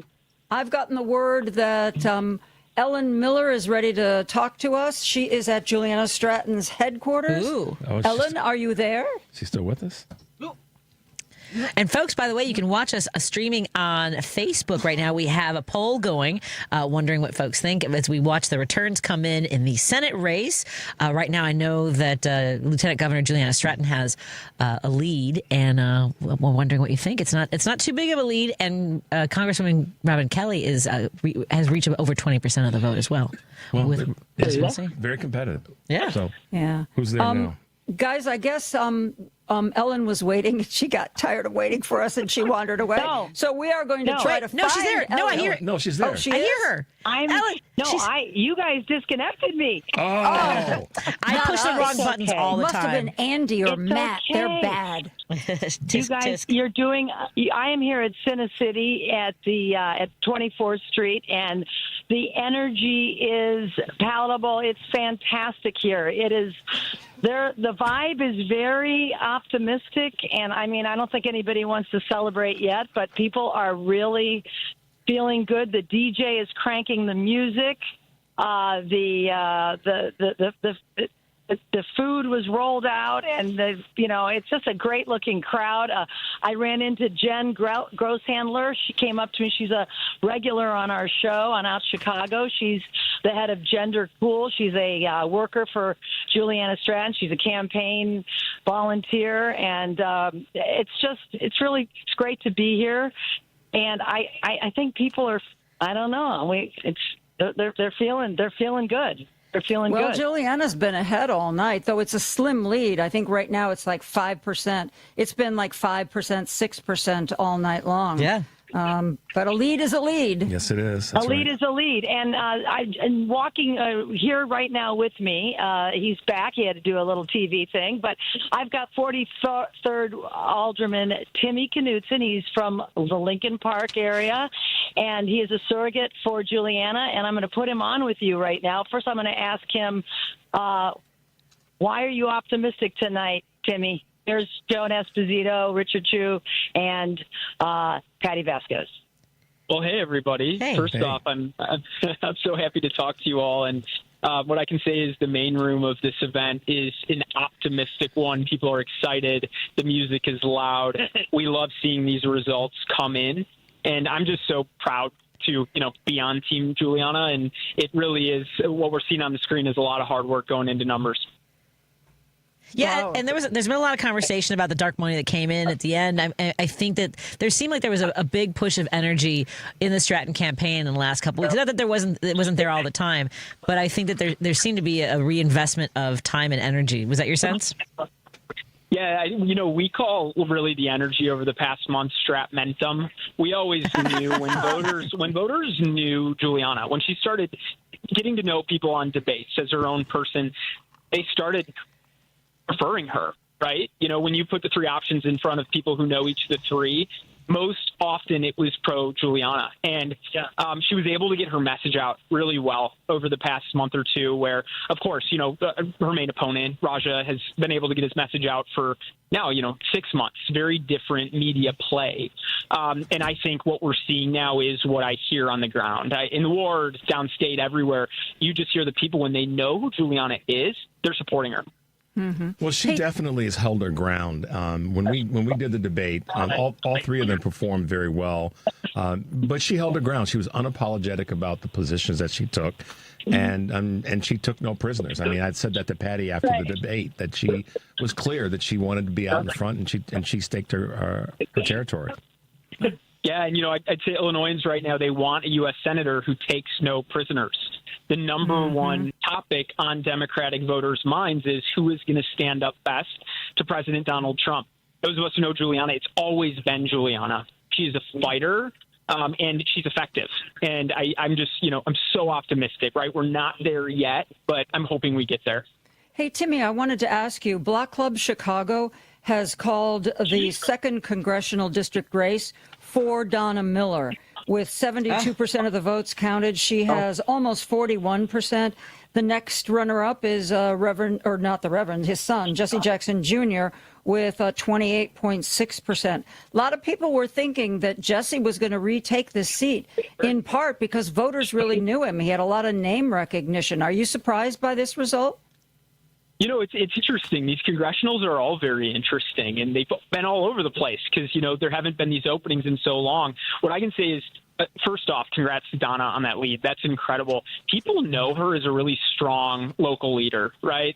And I think we're at a point right now, and I'm probably showing some bias here, right? I'm an alderman, but a lot of people are turning to more local county government and politics because they feel that they can have the most impact at the local. We're hearing from a lot of constituents who want to have that impact. So it doesn't surprise me that someone with a resume like Donna would be doing this well.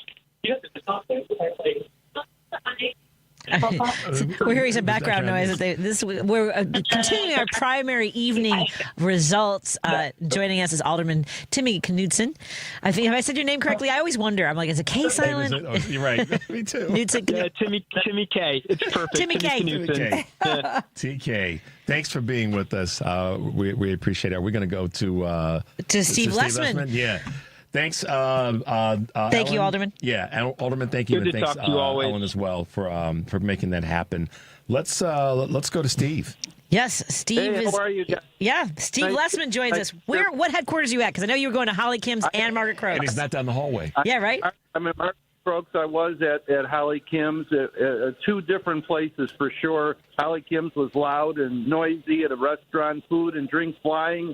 Everybody was having a great time. And when I saw the polls and saw what was happening, I took a 5-minute ride over to Margaret Croak's headquarters. It's much more subdued. It's in like an office building. It's in Plumbers Union 130. But everybody is very, very optimistic and confident. And with over 50% of the vote in, she's up by 4 points, and everybody's feeling really, really good. I actually have one of our Illinois representatives here, Cam Buckner, who's standing with me. He wanted to say hello and share some thoughts on some of the results tonight. Hello, Rep. Here's Cam. Yeah, absolutely. That'd be great. Appreciate that, Steve.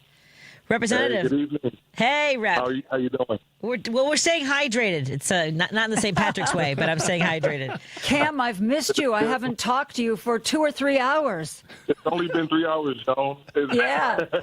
And it's been like almost a year. This is Richard True that you and I have talked. My goodness, that's bad on my part. It's been a long time. We'll have to make up for that for sure. Yes, we will. So, Rep, I know that Steve said that the atmosphere is kind of a little bit of a buzz now that we're seeing what the results are turning out after 50% of the poll. I believe it's more than 50% with Representative Croak in the lead.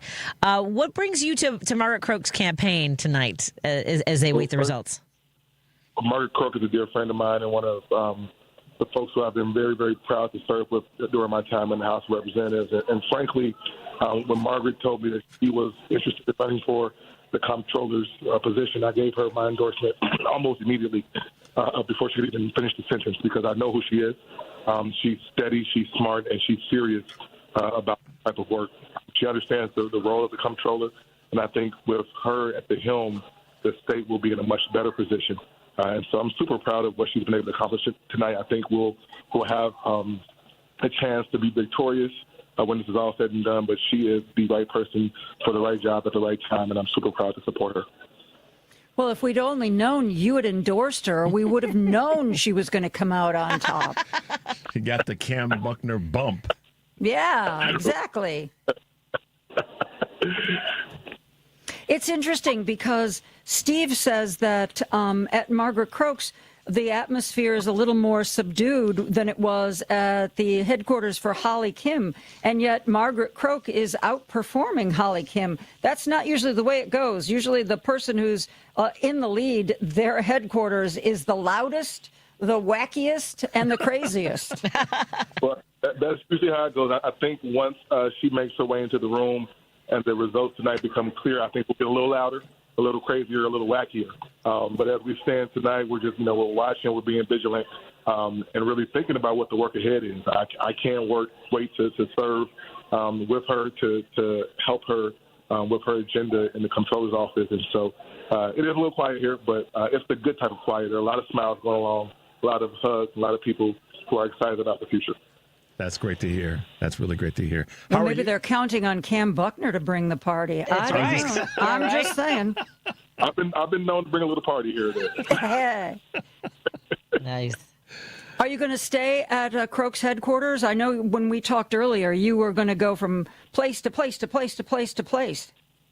Yeah, I'm going to make sure I give her a hug and congratulate her at some point in the next few minutes here and head over to the Lieutenant Governor's event to see what happens with that. It would be, I think, really tremendous tonight if both Juliana Stratton and Margaret Croak found a way to win. I think it would be, a big win, not just for them and their camps, but for the state of Illinois. And so I still got a couple more stops to make tonight, and we'll keep it moving. Well, when you get to Juliana Stratton's headquarters, Ellen Miller is reporting there for us. Why don't you seek her out, and then we could interview you again? Go find Ellen. That's right. Going. I like it. Yeah, I like it. Let's do it. Amazing. All Cam Buckner all the time. That's WCPT. He's playing all 5 positions. Yeah. And the last result is with 58% of the votes counted, according to Block Club. Margaret Croak does have like a 3%, a 3-point lead. Yeah. And it's still Karina Villa. Close. Is it still Senator Villa is in second place? Yes. Okay. Karina Villa has 33%, Holly Kim 22.8%. So it's close, and there are still a lot of votes out. But Margaret Croak has been leading the pack all night long, if that means anything. Yeah. Wow, that's powerful. Yeah. I'm saying we'll see what happens. I mean, every vote will be counted. And wherever we land at the end of the night will be what the people of Illinois chose. Cam Buckner, thank you. I'm sure we will talk to you again probably in about an hour or so. Thank you so much for joining us. We are going to take a break. We're going to be back with Democratic strategist Peter Giangreco after this. This is Chicago's Progressive Talk, 820 AM, WCPT Willow Springs, and online at WCPT820.com, where facts matter. You're listening to WCPT 820. Here's the latest Chicago weather update. From the Weatherology Weather Center, I'm meteorologist Ray Miller. Snow likely tonight, otherwise mainly cloudy skies expected. Lows level off around 21, south winds 8 to 15 miles an hour. Overcast skies again tomorrow, snow likely. Daytime highs approaching 43. Chance for showers tomorrow night, lows around 35. Overcast. Highs around 51 Thursday with a chance of rain showers. 57 overcast Friday. About an inch of snow tonight. That's your latest Chicago weather update. Right now, 23. The Hal Sparks radio program. Walmart's financial chief, John David Rainey, said tariffs are going to be inflationary. There is no disputing that. Walmart has said these costs are going to be passed on to the consumer. 60 to 70% of the things that are in your local Walmart come from China.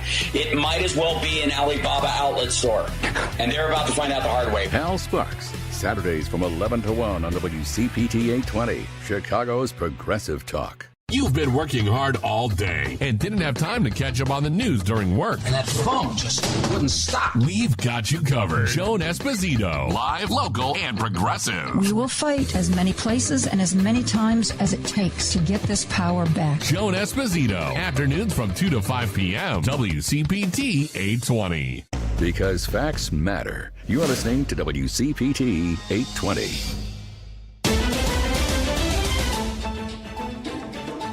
All right, we're back, guys. It's Richard Chu with Joan Esposito and Patti Vasquez, your 3 live daytime hosts weekdays here on WCPT. It's great to hang out with my 2 live colleagues. Edwin's not with us this evening, but it's always great to hang out with Patti and hang out with Joan. Thanks, you guys, for including me in the party. Of course. What? You're very welcome. As speaking of the party, let's expand the party and include Peter Giangreco of the Strategy Group. He advises all the candidates all the time and gives them the winning formula. Right, Peter? Well, hopefully more often than not, right? Yes. You had to take a deep breath on that one, like, well, I don't know. Come on, Peter. Yeah. I set you up to win. I know, but here's the problem. I'm talking to you tomorrow, and I knew you were going to want me to predict a bunch of stuff today that you can point out that I was wrong about. So I can hold you to it tomorrow. I know this trap. Oh, Peter. I know this trap. Yeah, Tomorrow I wouldn't do that. We feel good about our candidate, Donna Miller, who I think a couple of news outlets have called, and yes. in Illinois, too. And we feel good. Mm-hmm. I'm at the BIS headquarters up in Illinois 9, and we feel pretty confident up here. Not quite there yet, but feel very confident about that. So that it's a good start to the night. Yeah, Daniel Biss, what do they have, like 80% of the vote counted? I would guess that it is closer than it was for the other race. But my guess is, don't you think they'll call it 80% of the votes in, and Daniel's still ahead by roughly 5 points? Yeah, I mean, there was really great strength in the Cook County part of the district, which is the biggest part of the district. That's where Daniels had a base. And honestly, he released a couple of polls, which had him at 31, and that's about where he is. So this looks a lot like the electorate that the Biss campaign was expecting, and it looks a lot like, where we needed to get to win. So confident, but we're not all the way there yet. I think part of the problem here is turnout in the city is going to be substantially less than it was in 2018. It looks like statewide we might match the turnout, but I think what you're seeing is just the growing Democratic, the growing blueness that we've seen in places like DuPage and Lake, McHenry, Will, is making up for that. So, but the city just isn't turning out quite. I think we had a little over 450,000 ballots cast in 2018, which was the last, oh my God, Donald Trump's president, I got to go out and vote primary. But the city might only get a little over 400,000, so there's a little gap there. I think that makes it tougher for Cat to win. Well, the other thing, too, though, I think as we go down the road is to see that the counties are picking up in terms of their blueness I think that's a good sign as we get into general elections across the board to see that it's not just the city, but the other counties are picking up some blue steam. Yeah, it's tough when you look at states like Michigan or Wisconsin, and there's only 4 or 5 blue dots on the whole map, and the rest of the map is red. So when you look at a Wisconsin, you hope that the WOW counties around Milwaukee, they still go Republican, but by a much less margin than they used to. Republicans used to win by 30 points there, and now it's single digits. So I think Illinois is just a more diverse and bluer state, but you're still seeing the strength in the suburbs, and that I think you're spot on. That means it's probably good news in a place like Oakland County, Michigan, or pick a Montgomery County, Pennsylvania, or DeKalb County, or some of the counties in around Atlanta. Those are the places in a swing state where you've got to grow the vote, and I think there's some indications that that's happening here in Illinois. Peter, I saw an age demographic breakdown. It was issued at 3:00, so things could have changed because I do know that the city has a little bit of a surge late. But once again, the 2 youngest demographics had the worst voting numbers. And one thing I did wonder about is, like you just said, with Kat Abou-Ghazaleh in the race, would that bring out more of a youth vote? And it doesn't seem to have done that. Nor is the outrage against Donald Trump seemingly motivating them to this primary. No, which is a problem going forward to the general election. So that's something, there's good news and bad news in all of this, right? But, even if you look at the 5:00 numbers that the city put out, you had almost twice as many people over age 65 who voted than 34 and under. So, it's 64,000 versus almost 120,000. So almost 2 to 1. That's the way primaries always work. Primaries are always an older vote. And it's Do you think it'll be different at the midterm? To be seen. The youth vote always has the biggest delta, right? When Barack Obama ran, that was the first time that the youngest fifth of the electorate actually voted in bigger numbers than seniors. We haven't seen that in a long time. We've also, from a Democratic point of view, seen less of a Democratic performance there. the Obama young people have gotten older. They're still voting Democrat. God love them. But the 18 to 24 demographic, especially among men, are voting more Republican, or at least they did in 2024. Now, we are seeing a big flip in every special election that you saw, even ones that Trump won by double digits. You've had Democrats clean up in these special elections, and it's because those young people have flipped. A lot of Latino voters who voted for Trump are between the economy and the abuses of ICE have flipped back over. So I think it's just a reminder to Democrats that young people are not a base. They're a persuasion target. Latino voters are not a base. They're a persuasion target, and we have to work hard to win those votes. And honestly, increasingly, younger black men are a persuasion target. They're not part of the base. You can't take them for granted. Well, this is the question I have, and I can't think of the person who put together kind of a loose study, but said that a lot of this is, for the younger male voter, is more about community and feeling a part of something and less about the economics of it. And how that's defined, I guess we could get into the details of that at another time, but that younger guys are being made to feel like they can be part of a community, and that's been missing for them. And that allows the Republicans to pull more of them, and it doesn't have to be about the economy. It's about come join our group, come join our cause. Jesse Jackson Jr. is giving his concession speech. I don't know if we wanted to go to any of the coverage live. I also wanted to update that in the Illinois 8th for the congressional seat, Melissa Bean looks like she's quite ahead at 76% reported, and with about a 7.7 percentage lead, which is interesting. What were your thoughts on that one, Paul? Peter, because there was a lot of conversation about her coming back. Is that partly name recognition because she served in that area before? I think it's more of a function that she had her own lane to run in. She was, a woman, sort of the Nancy Pelosi-esque candidate. Nancy did endorse her. Mm-hmm. And she was running against a number of candidates who come out of various South Asian communities, the sort of Raja bloc. And that bloc was all split up. And you had a lot of people who were sort of in the progressive lane.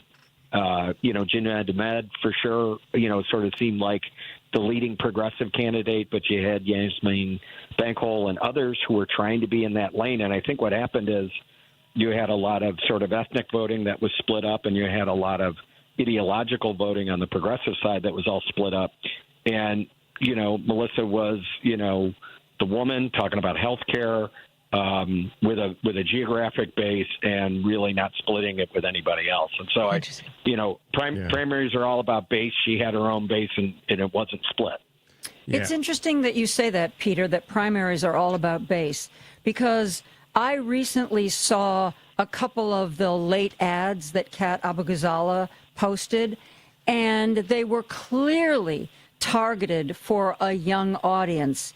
And I thought to myself, not that that's not great, but has anybody told her that it's old farts like me who come out in huge numbers to vote, and that maybe one of her outreach ads could have been geared more to my demographic, and it didn't seem like she even cared about my demographic. She was just going for the youth vote. At least that's what her ads seemed to me. No, what do you think, Peter? I think that's spot on. And look, I also think she had a bit of an authenticity problem. I mean, here's someone who said, I'm a poor Democrat from Chicago when she grew up in a $3 million McMansion in Dallas as a Republican. And so I think she was able to sort of have this generational appeal to voters under 40. But that's the thing from the Evanston Roundtable poll that was so interesting. Before anybody ran a negative ad about Kat Abou-Ghazala, she had a third of Democratic voters didn't like her.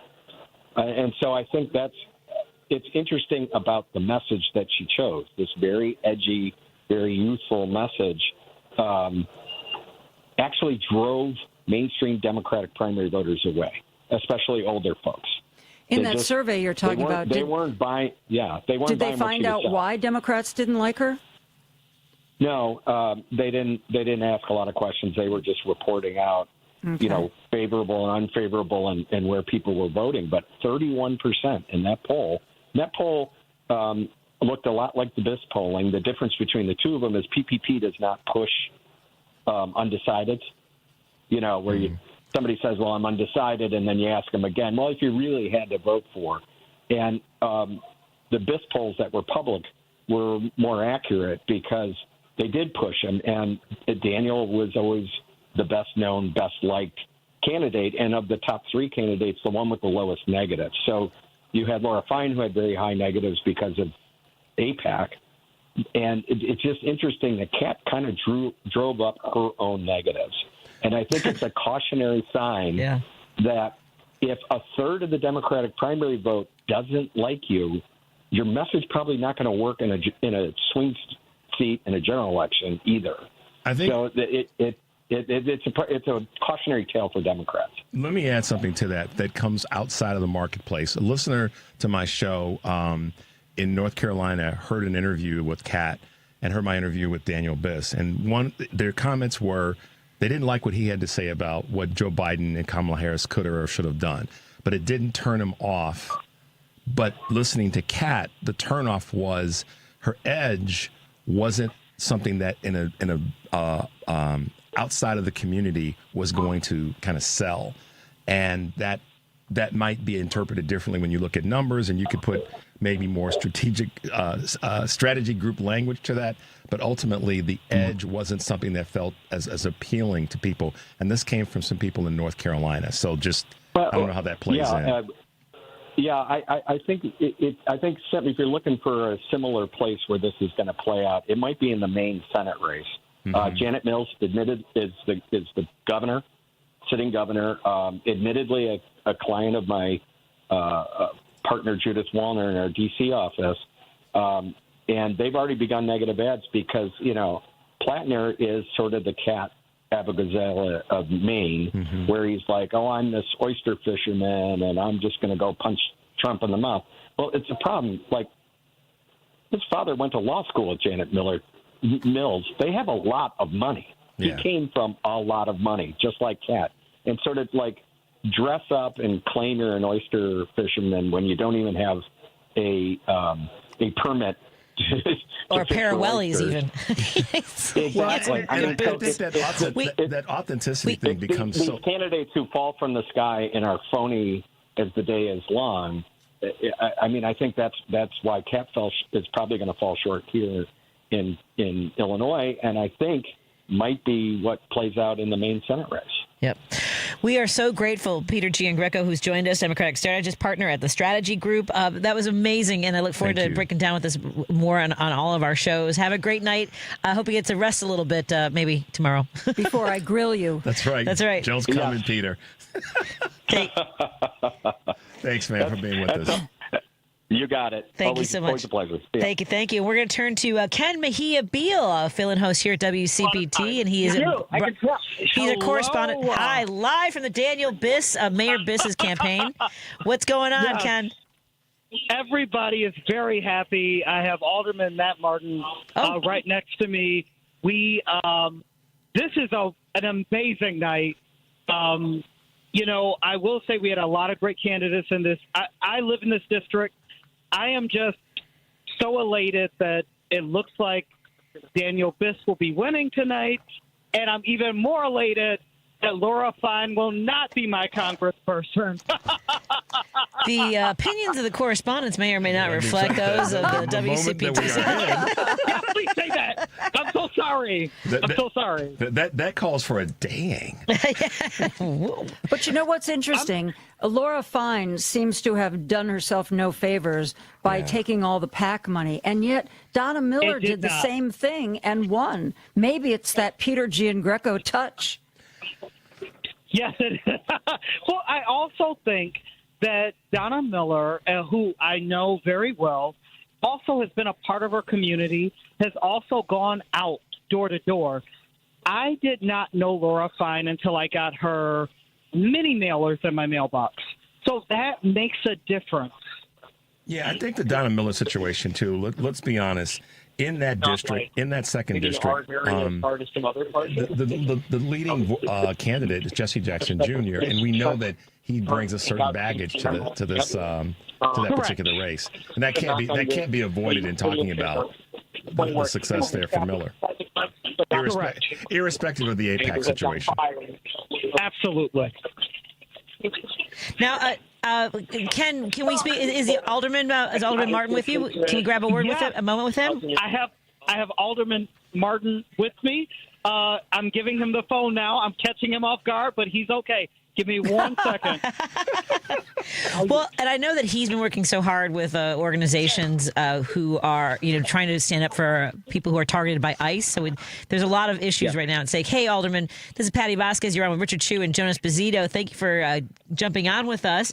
What brought you to the Mayor Biss headquarters for the primary night celebrations or results? Yes, I've been a supporter of Mayor Bush's. He's been running for some time now. I have really appreciated his work, especially on campaign finance reform, something that I've been pushing with my fair elections ordinance at the city.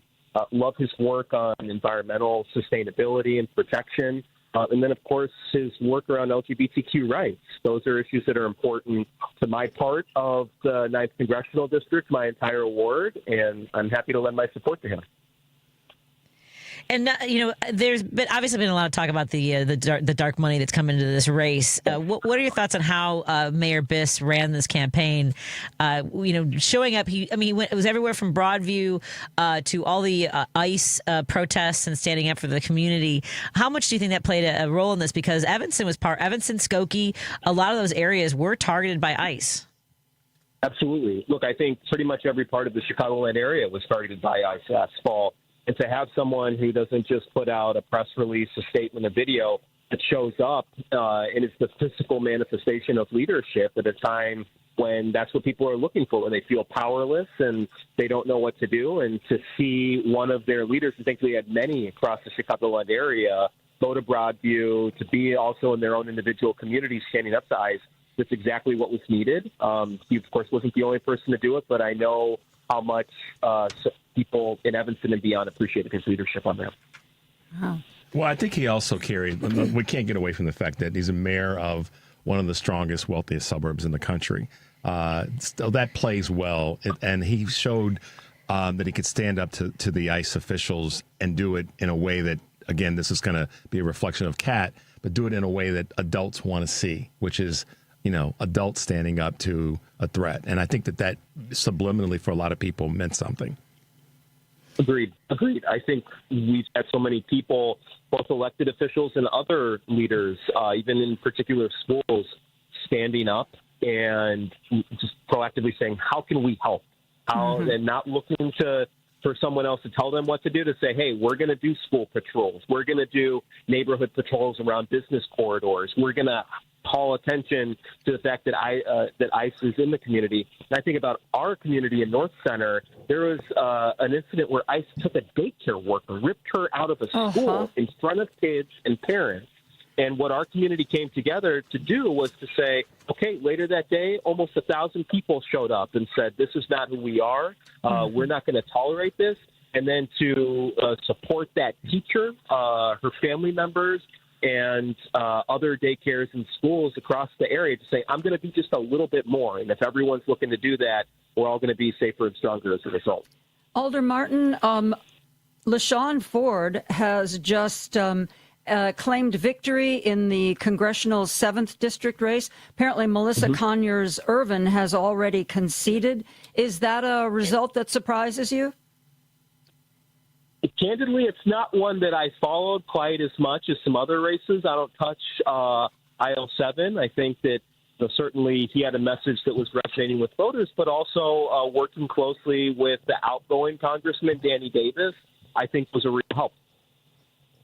Yeah, that was a big one. And he had some other named endorsements that did not hurt. So, I was wondering how Thomas Fisher would perform in that race, because he has some really great ideas and ways of working through some of the medical concerns that a lot of people have. But last results I have, Richard, with 80% of the vote counted, Thomas Fisher had 8%. Wow. LaShawn Ford has 23.3. Melissa Conyers-Irvin, 19.8. Got it. Then there was Anthony Driver, then Keena Collins, then Thomas Fisher. Okay. Well, I mean, and name recognition also plays well for LaShawn Ford. Let's be honest. He's been around, and people know who he is on a statewide basis. So, that certainly did not hurt him. Yeah. And he stood up, and the other thing too, this gets back to adults in the room fighting in an adult way. He stood up to the allegations. He did, in a fiery way. In a fiery way, and I think that was an adult way to handle it. Where, again, Mayor Biss, he stood up to ICE in an adult way, and I think that's what folks are looking for.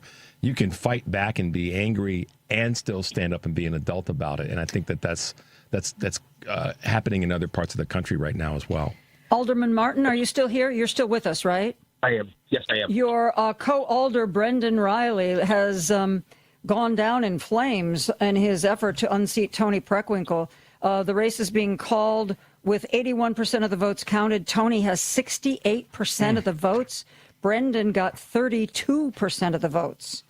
I really thought that maybe this would be the time she would be ousted.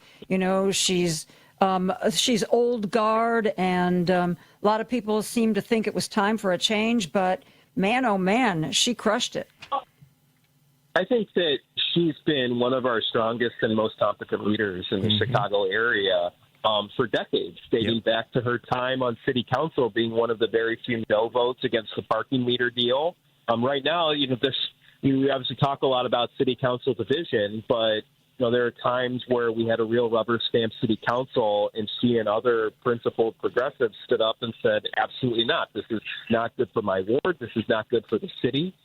She carried that on into the county, and look, she inherited a really tough fiscal situation. That's something that a lot of people don't talk about anymore, but the problems were very much similar to what we've been dealing with in Chicago, and through a lot of hard conversations and decision-making, she was able to build and maintain a strong coalition where now the county's a little bit sleepy, and I don't think that's necessarily a bad thing, right? You're not focused on a lot of problems with government. You're not always going to get someone slapping you on the back saying thank you, but that's the job, and that's what she's been doing for a long time here. And clearly, a lot of voters felt that way. So I'm glad that she's staying in this position. I mean, she's the president of the second largest county in the nation, and so she's done a good job of exactly what you said. We got to take a break. No, not a break. I meant to say, that's my fault. I gave him the break signal, and I meant to say, Alder Martin, we are so thrilled to have you on, and look forward to having more conversations with you. Thank you for everything that you do. We have to go to another campaign headquarters. Oh my gosh! So we've got Dylan Althoff is joining us from live from Senator Robert Peters' headquarters. Hey, Dylan, how are you doing? Hey, I'm great. How about you guys? I mean, all things considered, everybody's doing good. Yeah. So, the turns are coming in. What has been the range of emotions there that you've witnessed? Yeah, I mean, it's bittersweet because State Senator Peters is going to remain the state senator. He's still going to be able to fight for Illinois, fight for the progressive values. But he was able to get an endorsement from Bernie Sanders and actually President Preckwinkle. But I think the story of this race truly is they were outspent 11-1 is what he stated. And truthfully, he had a great ground game. You can maybe even hear him. I had to step out. People do really support and love Senator Peters in this district. But, when you're outspent 11-1, that truly does make a difference. I've been mentioning that tonight as well, is that the money really does make a big difference. And, as much as you can, try to pull that wagon up the hill, sometimes it's just insurmountable. Yeah, if somebody's pulling and pushing, it's different than if you're just pulling. Yeah. Well, Dylan, it's hard to be at a campaign headquarters when your candidate has lost. But thanks for hanging in there and for bringing that report to us. We want to move, I think, real quick over to Juliana Stratton's headquarters. Ellen is calling in, and Juliana Stratton has been declared the winner. No. Oh, she is not. She's not on the line? No. Oh, she has been declared the winner? Yes, that's what I just got a note from from Andy Miles, our executive producer, said Stratton declared winner, and that Ellen is calling in. Do we have Ellen, or should we go to the news and come back to Ellen? Do we have any commercials before the news, Lady B? Yes. Yeah. All right. We are continuing. I've got. Oh, there she is. It's Ellen. Hey, Ellen. I got. Hi. I got Precious here. Hold on. Precious Davis from the MWRD. Hold on. This is what campaign headquarters sound like. Hey, Ellen. Hey, am I on? You are. You're here. Hi. It's Patty. I'm here. Richard and Joan. Okay. It's going a little crazy over here because things are looking very, very promising. I'm here with Precious Brady Davis, who is also in this election, and I think you're gonna. Did you win yet? Yes, I have over 325. Yeah, Precious just won. Hey, Precious congratulations, Commissioner. Yes. I'm going to put Precious on. I'm going to ask her a question and hand the phone to you. I'm on with Joan Esposito, Richard Chu, and Patti Vasquez. Oh, I love those folks. What gives you hope for Juliana Stratton, the sixth black woman ever to be in the U.S. Senate? Here you go. So great to be on with you all. This campaign was about giving the people what they want. Juliana Stratton is going to the Senate. Is going to fight for the people of Illinois. We're going to work to abolish ICE. We're going to work for a $25 minimum wage. We're going to fight for human dignity. This is the hope that we needed in this moment. The great comeback starts now. Wow. And a big win for Governor Pritzker. 2 of them tonight. Yeah. Sounds like you might have 2 big wins. With Honey, go ahead, Precious. Never in a moment should you doubt our governor. Yeah. He has brought Illinois back. He is leading on a progressive agenda, and this moment is the moment when Democrats come back. This is the hope we need, because when we organize, we win. We are running to give the people what they want. That's what Governor Pritzker is doing, and that's what Lieutenant Governor Stratton, that's what tonight's victory is about. It's about the hope, right? You just cannot run on the fear. But what are we running on? We're running for good jobs, stable economy, good schools. I'm just elated. As you should be. Yes, indeed. Big win. Big win. It's a big win for the state, and I like what you just said, Precious, about this momentum is what the country needs. I think this is a message that goes out to the country that says that our leaders can do good things. We can pick good candidates. We can run, and we can organize, and we can win. So it's good to hear that. So Lieutenant Governor Juliana Stratton is the declared winner in the Democratic primary for U.S. Senate. She will be running to take over Dick Durbin's seat. Precious, thank you so much for being here. Lady B, do we still have the news to get to? Yes, we do. Thank you so much. Thank you for having me. And I want to thank the people of Cook County. Thank you. And congratulations on your win as well. Absolutely. Thank you so much. Absolutely. Thank you so much for joining us. We are continuing our primary election coverage on WCPT, sponsored by Fazio Insurance. I believe Richard is taking leave of us, or you don't want to stay till 10 and get up early? Are you taking off? You can just sleep in the front room. Well, I could. I should have brought some clothes. That's right. Get up to my office. There you go. Joan Esposito and I will continue our coverage in just a moment after our news. Facts matter now more than ever. This is WCPT 820, Chicago's Progressive Talk. We're your source for truth. AP News, I'm Ben Thomas.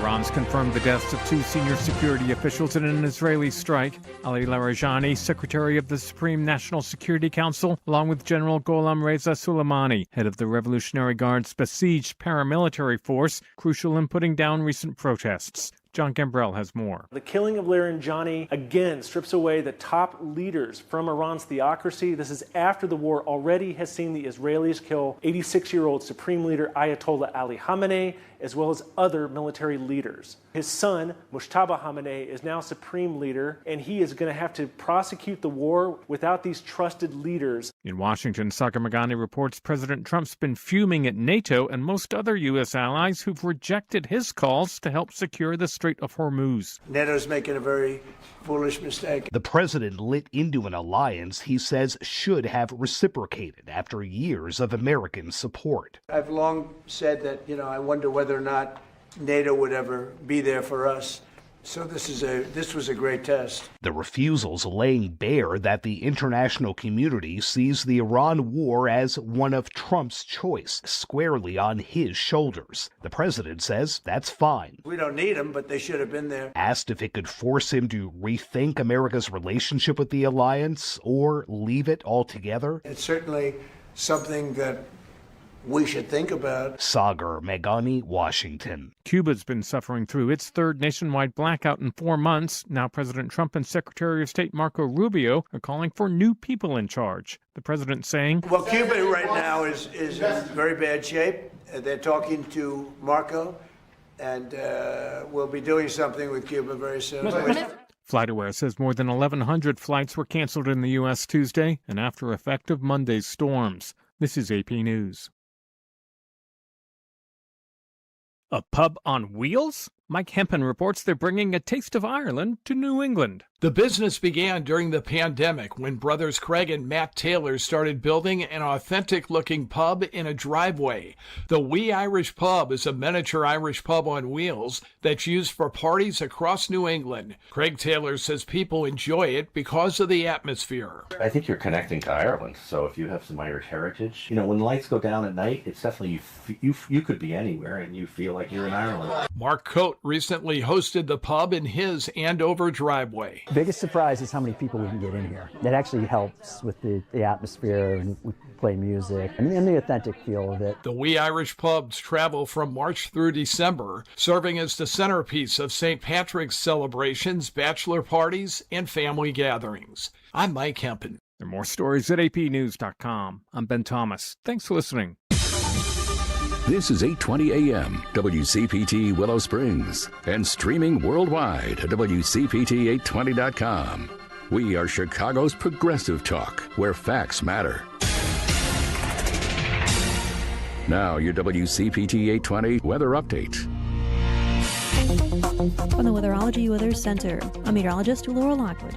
Cloudy skies expected tonight with snow showers likely. Lows level off around 21, southerly winds 8 to 15 miles per hour. Snow likely tomorrow, highs level off around 43, overcast skies. Chance for showers tomorrow night 35. Chance of rain showers Thursday, high of 51, 57, overcast skies Friday. About an inch of snow tonight. That's your latest Chicago weather update. Right now, 23. Out Chicago. The media has been manipulated with propaganda and fear, and this is what has brought us where we are today. More than ever, people are looking at just one news source, and that's it. What they're doing, they're looking at their phone. Phones. Well, that's their source. They are looking that's their source. Yeah, I know. They're looking at their phone. They're hearing opinion. They're hearing misinformation. They're not looking at sources. Catch Out Chicago every Sunday, 11 to 1 on WCPT 820.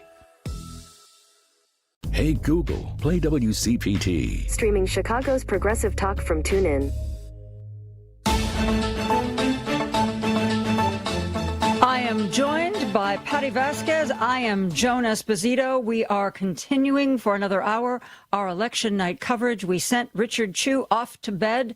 And I want you to know that tonight's primary election coverage on WCPT is sponsored by Fazio Insurance. Fazio Insurance is an independent insurance agency serving residents and businesses in Will and DuPage counties. Since 1953, the Fazio Insurance name has been trusted by the community to offer unparalleled service and competitive quotes to clients throughout the state of Illinois.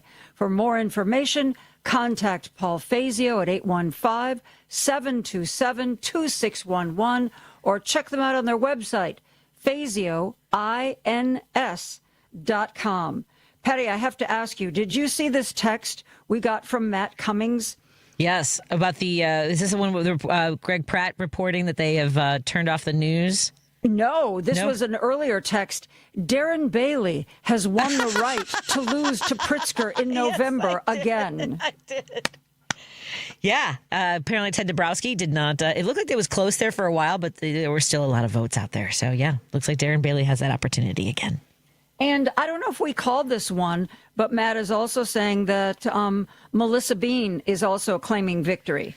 Yes, that's my understanding as well. I'm trying to find, what site are you on? I feel like I'm not on a good site for, all the results. Well, I'm on the Block Club Chicago site that I keep refreshing. The only thing that annoys me is that it doesn't have the state senate and state rep run. Yes, I can't find any of that stuff. Oh, my partner, Ray McKenzie, just sent that in the 9th district. This is for, I believe, Laura Fine's state senate seat. Yes, Patrick Hanley has 51% and Rachel Ruttenberg 49%. Ooh, very, very close. Very close. And in the interest of full disclosure, the one reason I didn't interview Patrick Hanley on my show is because I know him. He's the head of the New Trier Dems, and I contributed to his campaign. So I didn't talk to either him or Rachel. I stayed away from that one. But, man, I hope he heads it out. I hope he holds on. Well, I've been watching some of the other races, but right now we have Paul Shivari, who is live at Congressman Raja Krishnamoorthi's campaign headquarters. Paul, what's the mood like? The mood seems to be disbelief right now. I was informed by our producer, Andy Miles, that the race was called for Stratton, but I've seen some websites that still have it too close to call, or at least aren't confident in calling it for Stratton yet. And it seems like the mood around the room seems to be disbelief, like they're looking for any alternative, any sort of grasp at hope at this point. But it seems that every time there's an update on the precincts reporting, it seems to be just percentage points ticking away against Krishnamoorthi in favor of Stratton. That must be a real blow because, clearly Raja was planning some sort of run for some greater office. I mean, when they first all declared, he had the largest war chest by far. And I think, a lot of people figured, most money, that'll be the most ads, that'll reach the most people, and he'll get the nomination. So it's interesting. The people over at Stratton's headquarters, Paul, are saying she's won it. But I agree with you. A couple of sites I'm seeing haven't called it yet. Yeah, and it's just based on some of the counties reporting. I was truly shocked that Cook County went that hard for Stratton. And, once you saw at least 60%, 70% coming in, and she kind of took an overwhelming lead there, you kind of had a sense that things weren't going to work out well for Raja tonight. I'd known that he'd spent a lot of money late downstate, and it looked like some of the downstate counties were kind of going for him. But, of course, downstate can't compete with what Cook County has in terms of voter turnout. And, it just seemed like a bit of a surprise in the night, because it really felt like everyone kind of walked in thinking that this was going to be Raja's night. Mm-hmm. Well, Paul, I'm going to take you for a drink when you get back into the neighborhood, because I got special dispensation to leave after Declan's bedtime, by the way. All right. Sounds like a plan. Because are you gonna? I mean, I guess we should check back with you as we continue to cover the results, because as everyone's talking about, we don't have confirmation that Juliana Stratton has won the race. So I'd be curious to see how the energy continues to perhaps plummet. I don't know. Yeah. Well, it's a little more than 5% difference, right? Yes. At least according to Block Club. Last I saw was 69% reporting, 39.1 going for Stratton, 33.5 going for Raja. Okay. Wow. Yeah, I think a lot of people are surprised. I mean, I'll be honest, I'm surprised. It seemed, that whole idea of, will the two women of color split the vote? Was there, because of the name recognition? Because early on, like when I was at different events last summer for barbecues, and I talked to the lieutenant governor, people even those events were like, I don't know, I'm kind of leaning towards. That was a while ago. A lot's happened in the last month, obviously, and I think there's a lot to what Peter was saying. No, someone was saying earlier about when. Oh God, we've talked to so many people tonight, Joan. It's all running together. But that once she got out there and told her story and did more events and people got to know her, it seems like that was a big key to this. It also seemed toward the end of the campaign, I don't know about you, Patti, but I felt like both on our radio station and any television show I watched, Juliana Stratton saved her money for the last few weeks. It was like, you couldn't escape a Juliana Stratton ad. You just simply couldn't. Yeah, and I mean, Paul, with the volunteers there, I mean, they've got to just be exhausted with putting it out there. But it does seem as though there was some energy, a lot of gas left in the tank for the Stratton campaign. Yeah, I mean, I can't explain what she did better than Raja down the stretch, and what maybe if they took it for granted here or not. But I think the general tone that I got from some people is they thought that Stratton might have ruined her chances in the last few weeks with the false endorsement from Jesse Jackson. Ooh, yeah, she did get some grief about that, didn't she? Yeah, but as far as it didn't seem like that really hurt her at all. No, it didn't. Plus, there was also, Shia Kapos in Illinois Playbook said that she'd also gotten some grief. She didn't say, the ad didn't come out and say that she had been endorsed by Barack Obama, but the way it was cut and the way the voiceover was done, there was an implication that Barack Obama had endorsed her. And that same Illinois Playbook, she talked about how the Jackson family was like, we didn't think, our father didn't endorse you before he died. And Jonathan said our father had a strict policy of not endorsing in a race where there were 2 African Americans or more. Then do we know if Barack Obama did give an official endorsement in this race? No, because I know about he was staying out of it.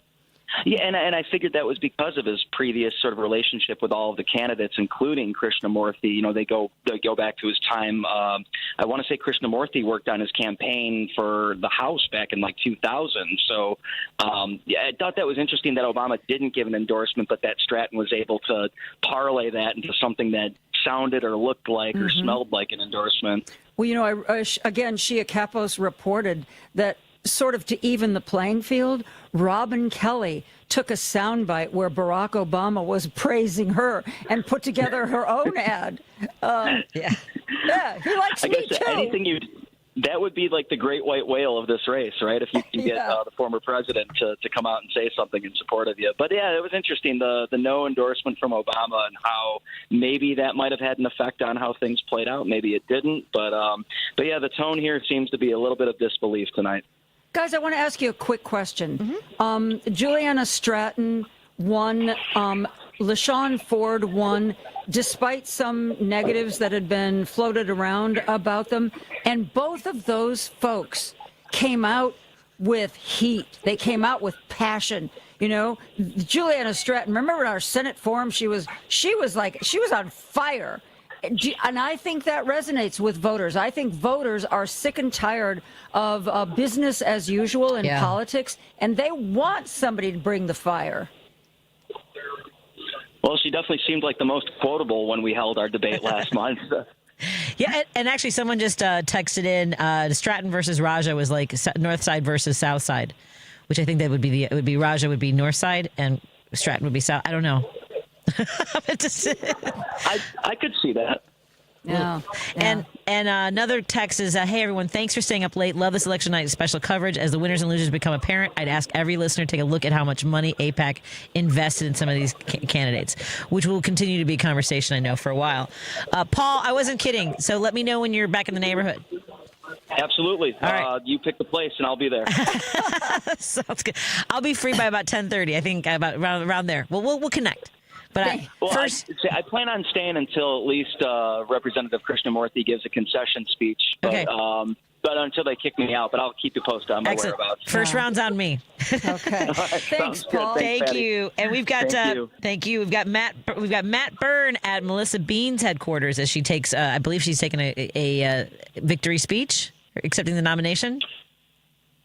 Yeah. Hey guys. Hey Matt. Giving a speech right now. Oh, so I feel like you had to leave the room, didn't you? Because it's loud in there. So when did you get the sense that they knew she was going to win? I mean, it seemed like that was the momentum tonight, was that she was in the lead from the very beginning. Oh, definitely. I mean, what started as a very, very mellow room, listening to folk music, suddenly turned into this big, swell towards the stage. Very passionate people here for Melissa Bean. And as she's giving her speech, there's hoots and hollers, there's all sorts of cheers. People are very excited about this.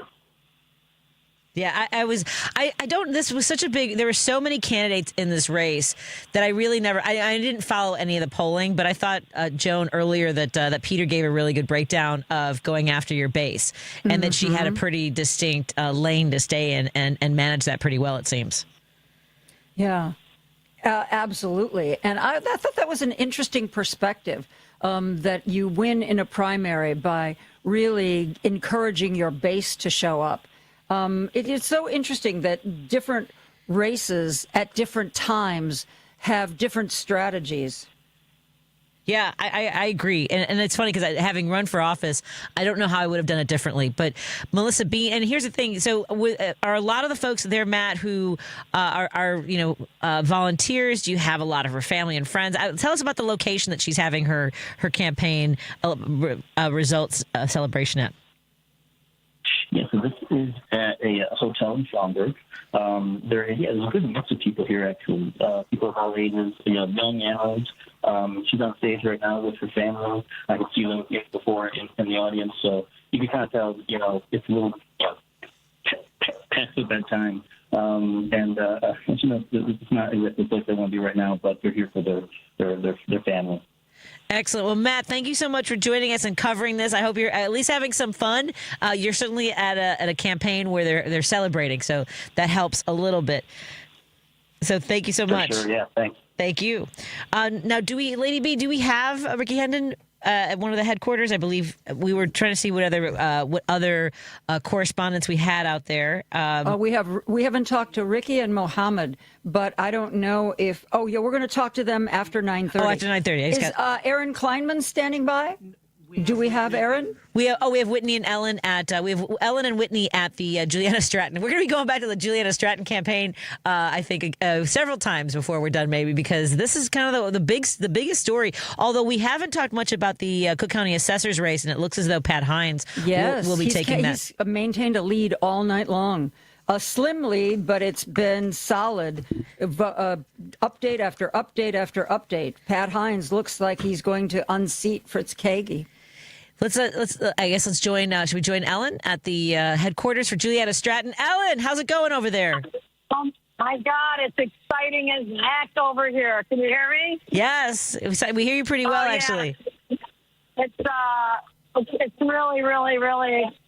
People are just waiting for the final, for the final word that she has been given.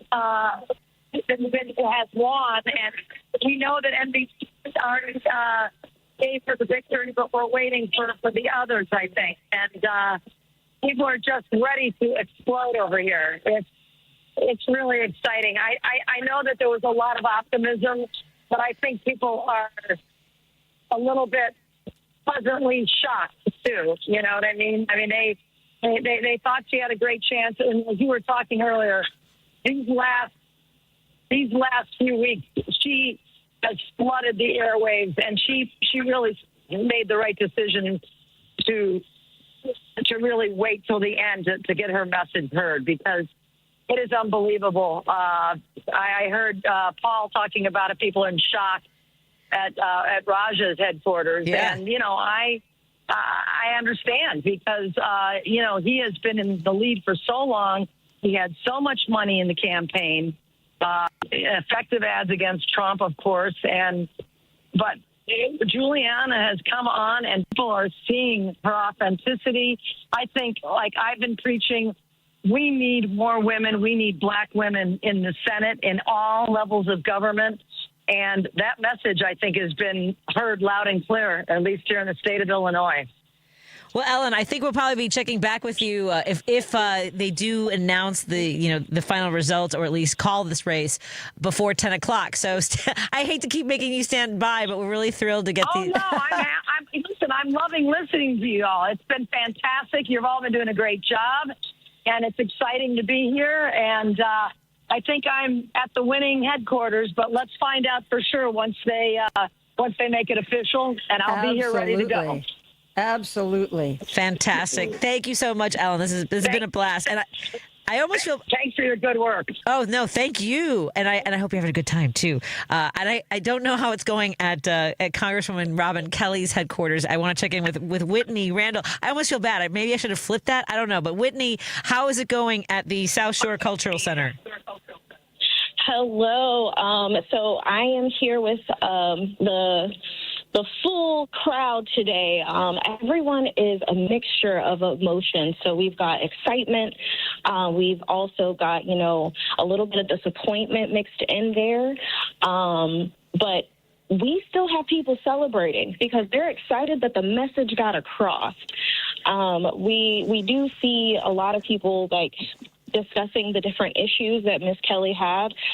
She herself did give a speech, and it was bringing up, that she's still going to keep fighting for everything, keep fighting for the people over profits platform that she has, and that they're just going to keep pushing forward, even though the numbers today did not go in their favor.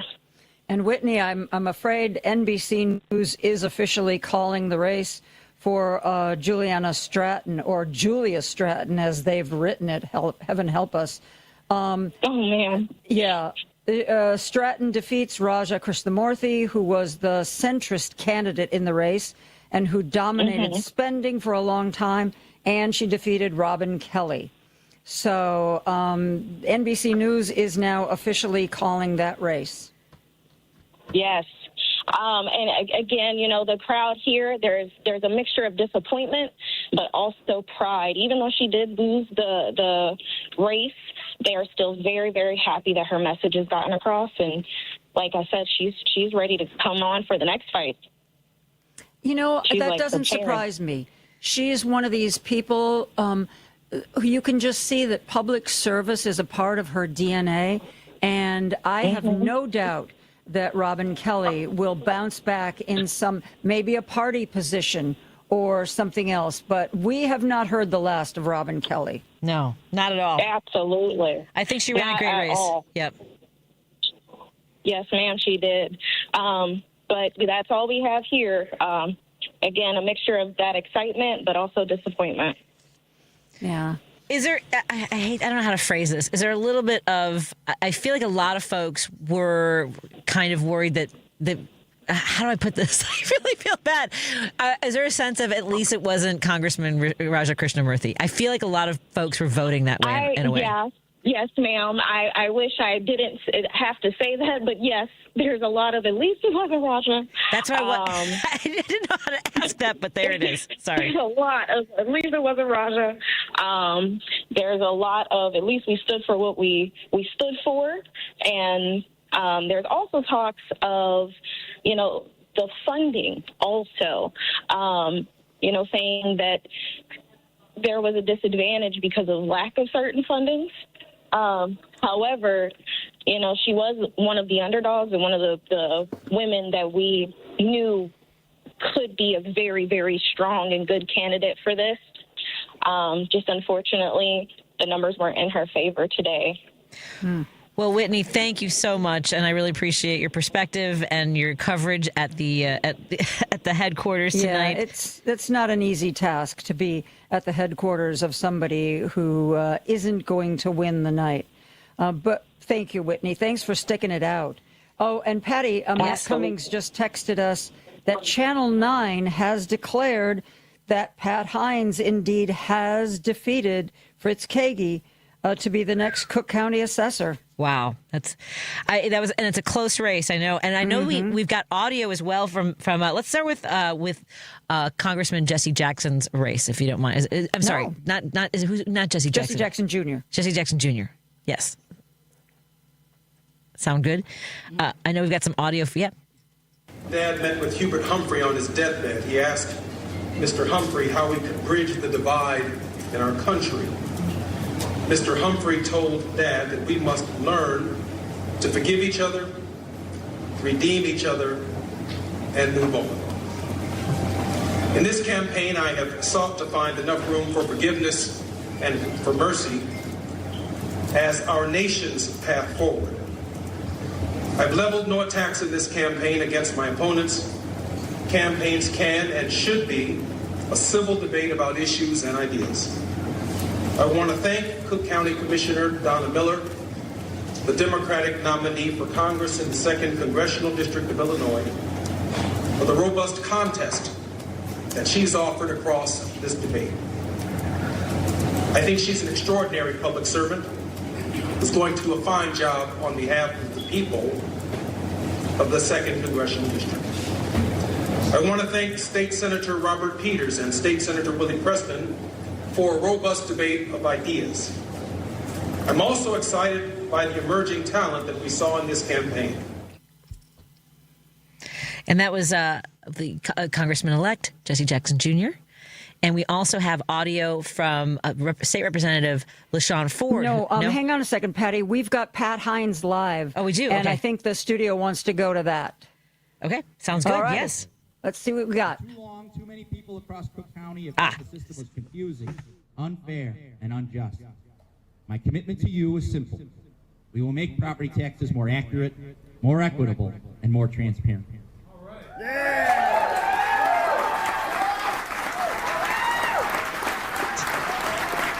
Sorry. Okay.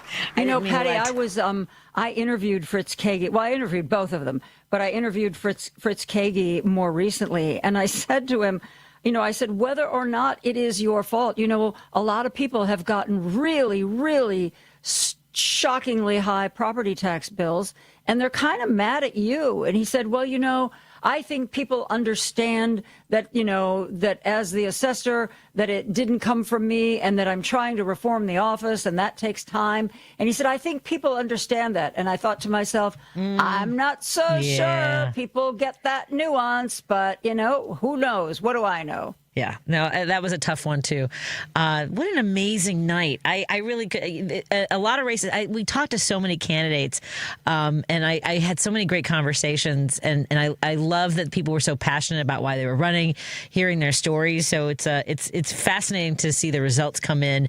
And, win or lose, I think a lot of people ran some really good races out there. Don't you think, Joan? Yes, absolutely. Like I said at the beginning of the primary season, I said, this is an embarrassment of riches.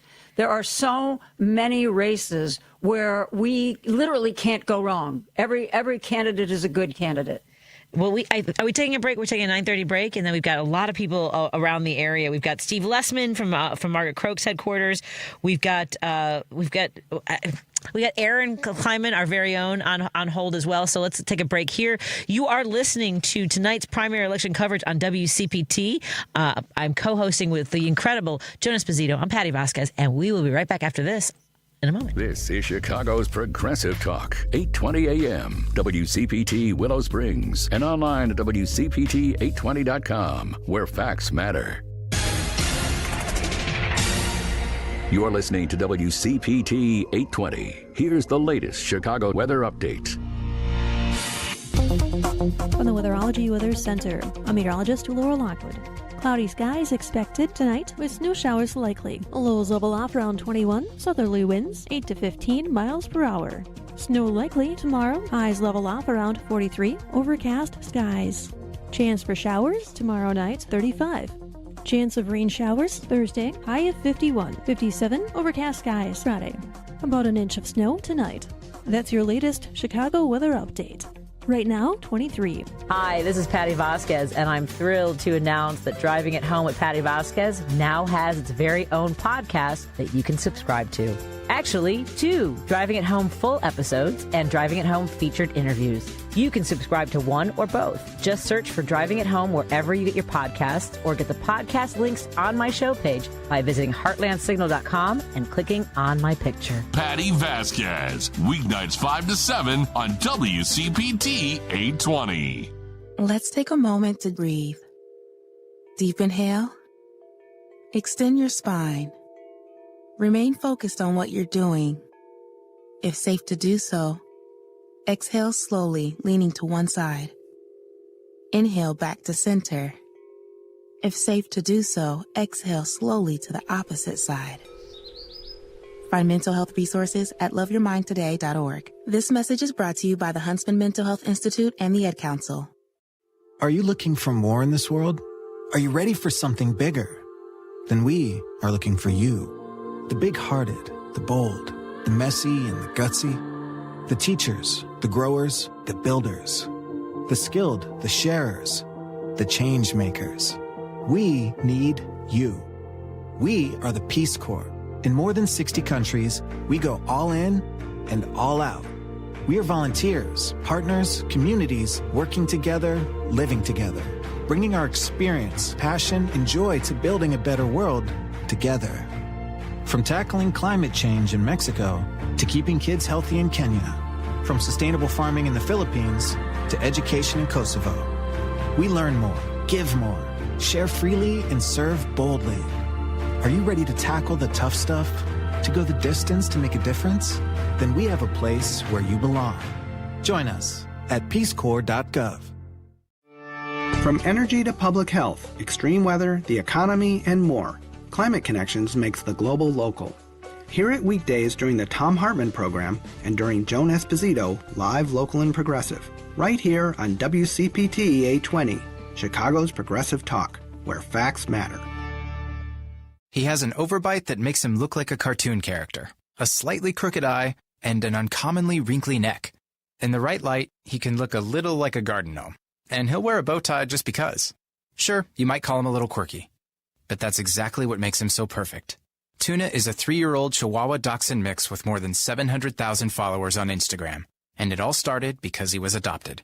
You can't buy a best friend like Tuna, but you can adopt one. Help us save them all at bestfriends.org. WCPT 820, Chicago's Progressive Talk, where facts matter.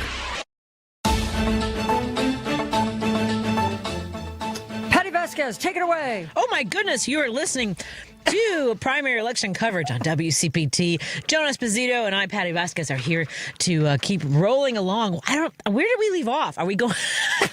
I think we're going to Aaron Kleinman now. I love that. For those of you who don't know who that is, he is our head of research for Heartland Signal. He's the data guy. Don't think he's dull because of that. He is the most interesting data guy you will ever hear. Aaron, how are you tonight?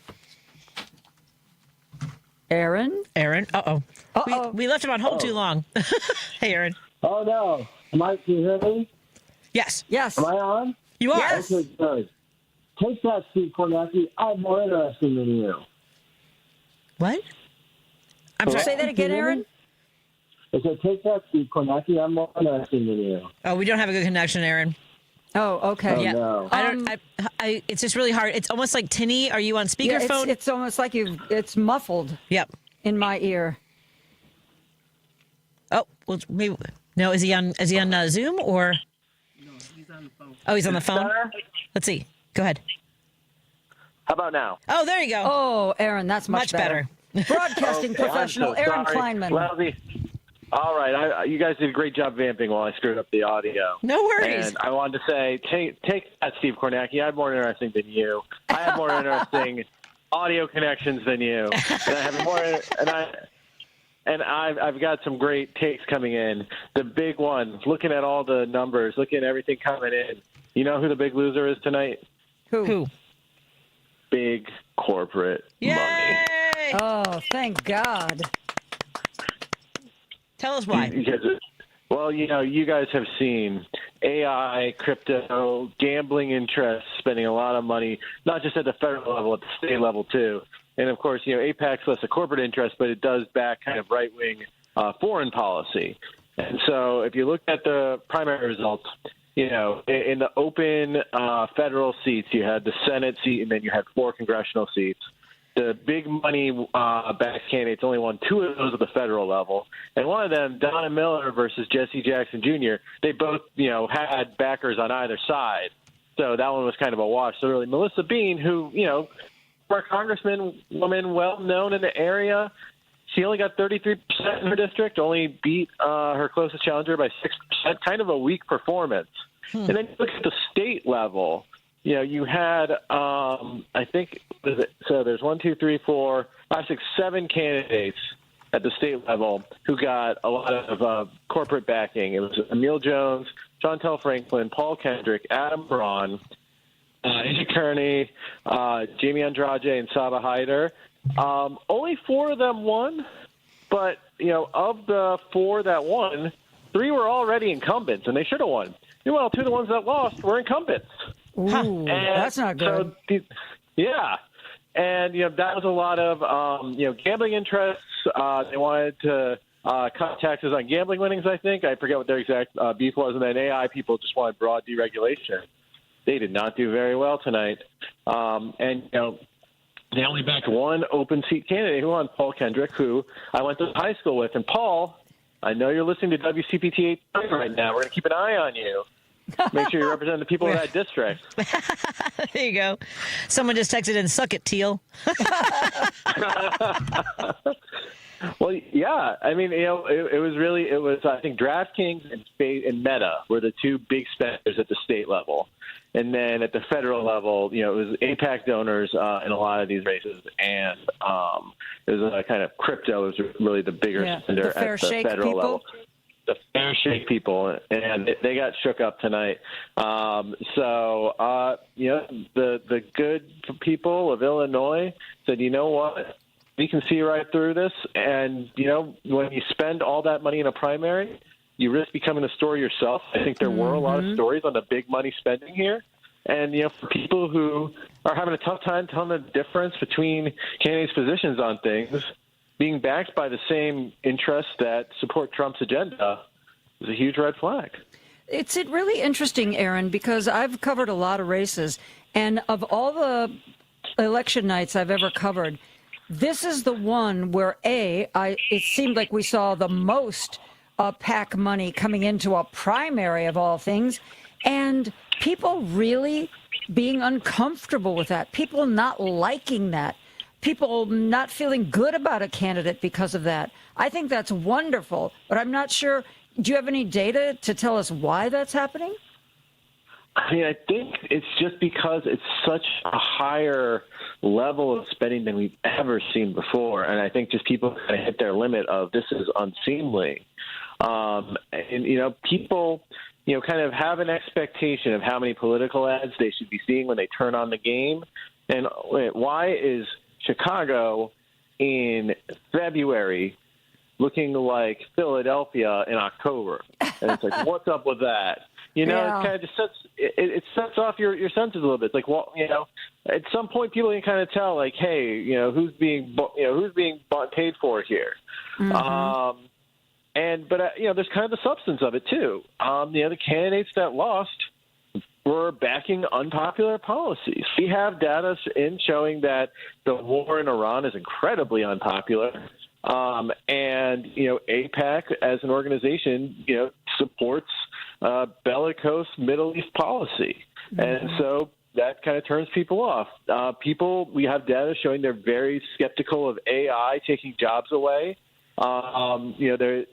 Crypto is not popular at all, really. Then gambling is becoming increasingly unpopular. And so, even if the ads that these people ran didn't mention their pet issues, the fact that it became news that they were supporting these candidates, it becomes a red flag for voters. Yep, I agree. Joan, Aaron, we were going to run to Raja Krishnamoorthi just gave a concession speech, and we're going to play a little bit of audio. Oh, do we have that? And my three wonderful kids and my parents.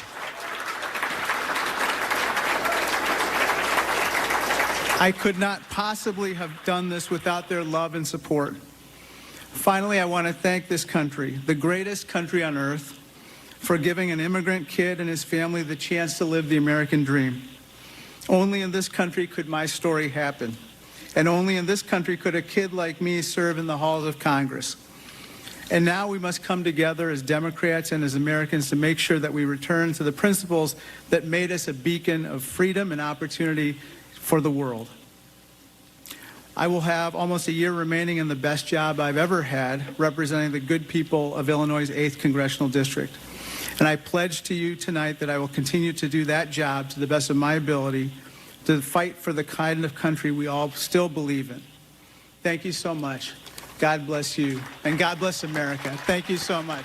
Aaron, I want to ask you about Raja. He was described in one of the places where I was looking for election results. He was described as the centrist candidate. I know when we did a Senate forum, he was taken to task for not being somebody who really supported Medicare for all. You know, he said if it came up, he'd vote for it, but he was more interested in maybe lowering the age down to 62 for Medicare. Do you think that people are so fed up with politics and Donald Trump that maybe being middle of the road, maybe being safe, doesn't feel good to them? Good question.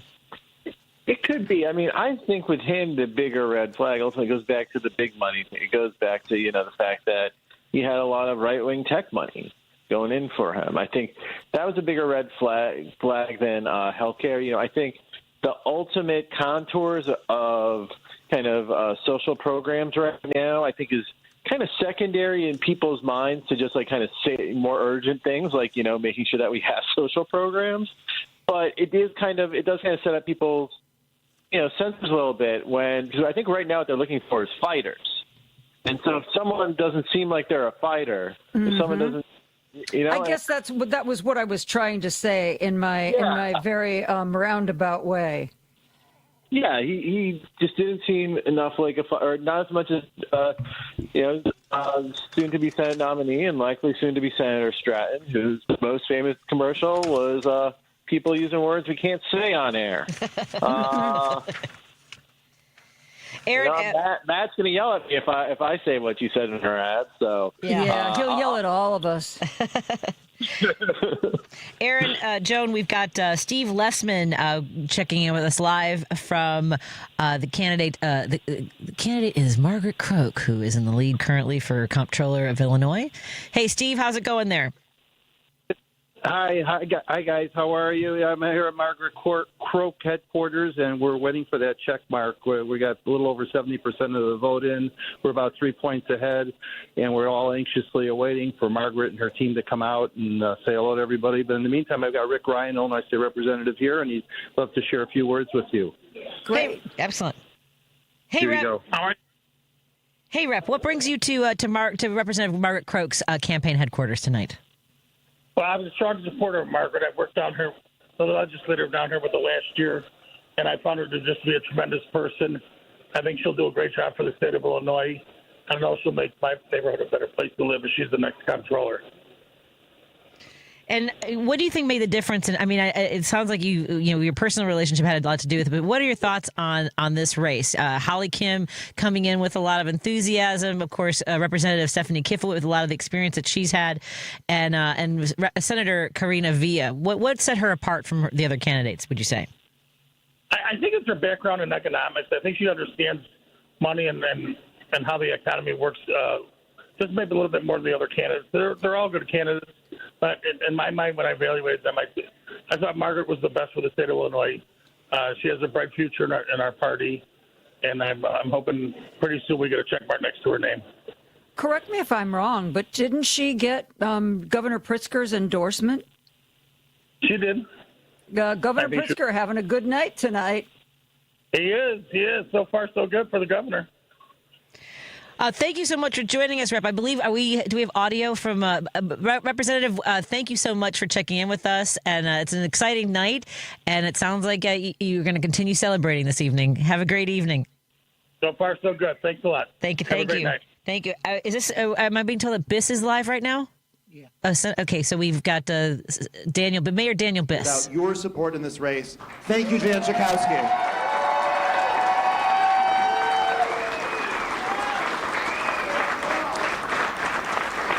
I love you. This race had everything. And it had fundamental questions about who are we going to be as a Democratic Party? Are we going to concede in advance, or are we going to fight? Are we going to double down on our progressive values, or are we going to shrink away from protecting the most vulnerable? And tonight, the voters spoke clearly. We're going to stand up, we're going to fight, we will not back down, and we will fight for the progressive values that are the values not only of this district, but of this whole country.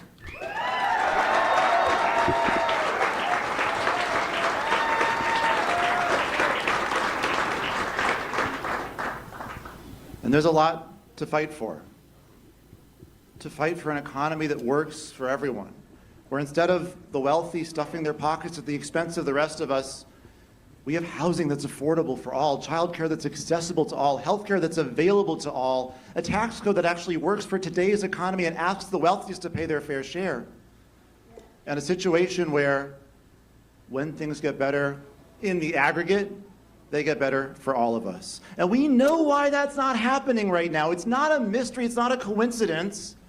It's because those with money have too much political power, and they use that political power to rig the system for themselves. It is time for Congress that asserts its power, that acts as a check on not only this administration, but the wealthy that have a stranglehold on our politics in America.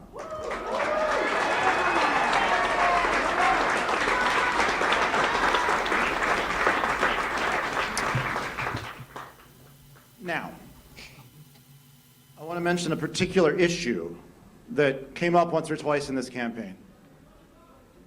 I am so proud of how we handled the question of Israel and Palestine.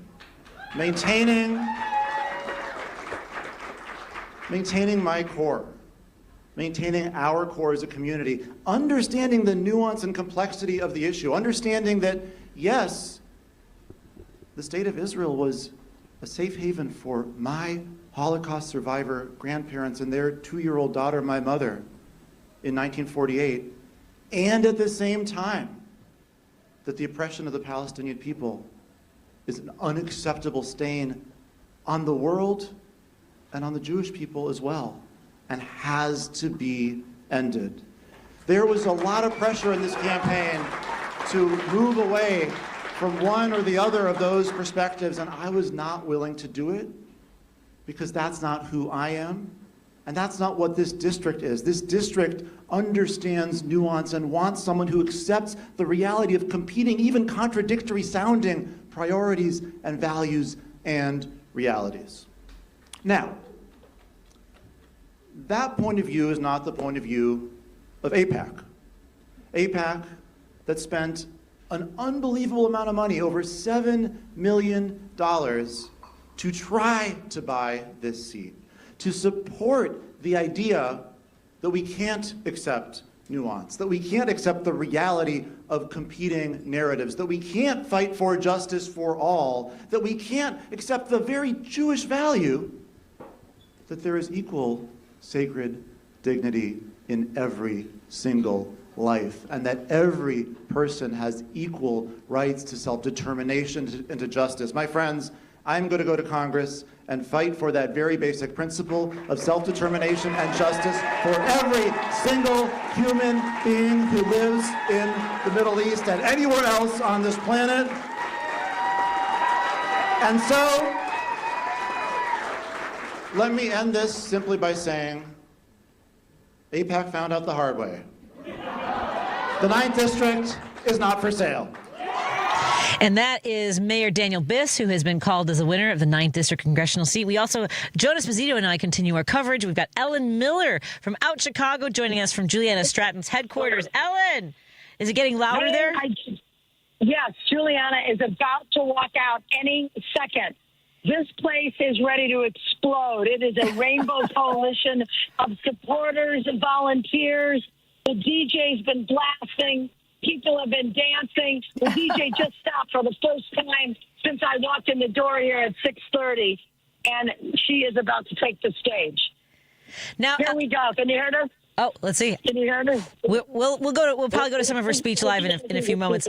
If it's oh. Can you hear her? Are they saying "si se puede"? Sorry, I gave you a little. Can you hear me here? Mm-hmm. I'm standing next to Precious Brady Davis. Her sign says LGBTQ. What does your sign say, Precious? LGBTQ plus for Juliana. And we are just waiting for her to walk out. I'm standing here next to Timmy. Alderman Timmy, who you had on, who did a great job. Thank you. I'm back on the air. Are you? Yes. I'm on the air. I'm the air. Wait, hold on. Let me get you here. Go. The result came out big. We're all so proud to support our next U.S. Senator, Juliana Stratton.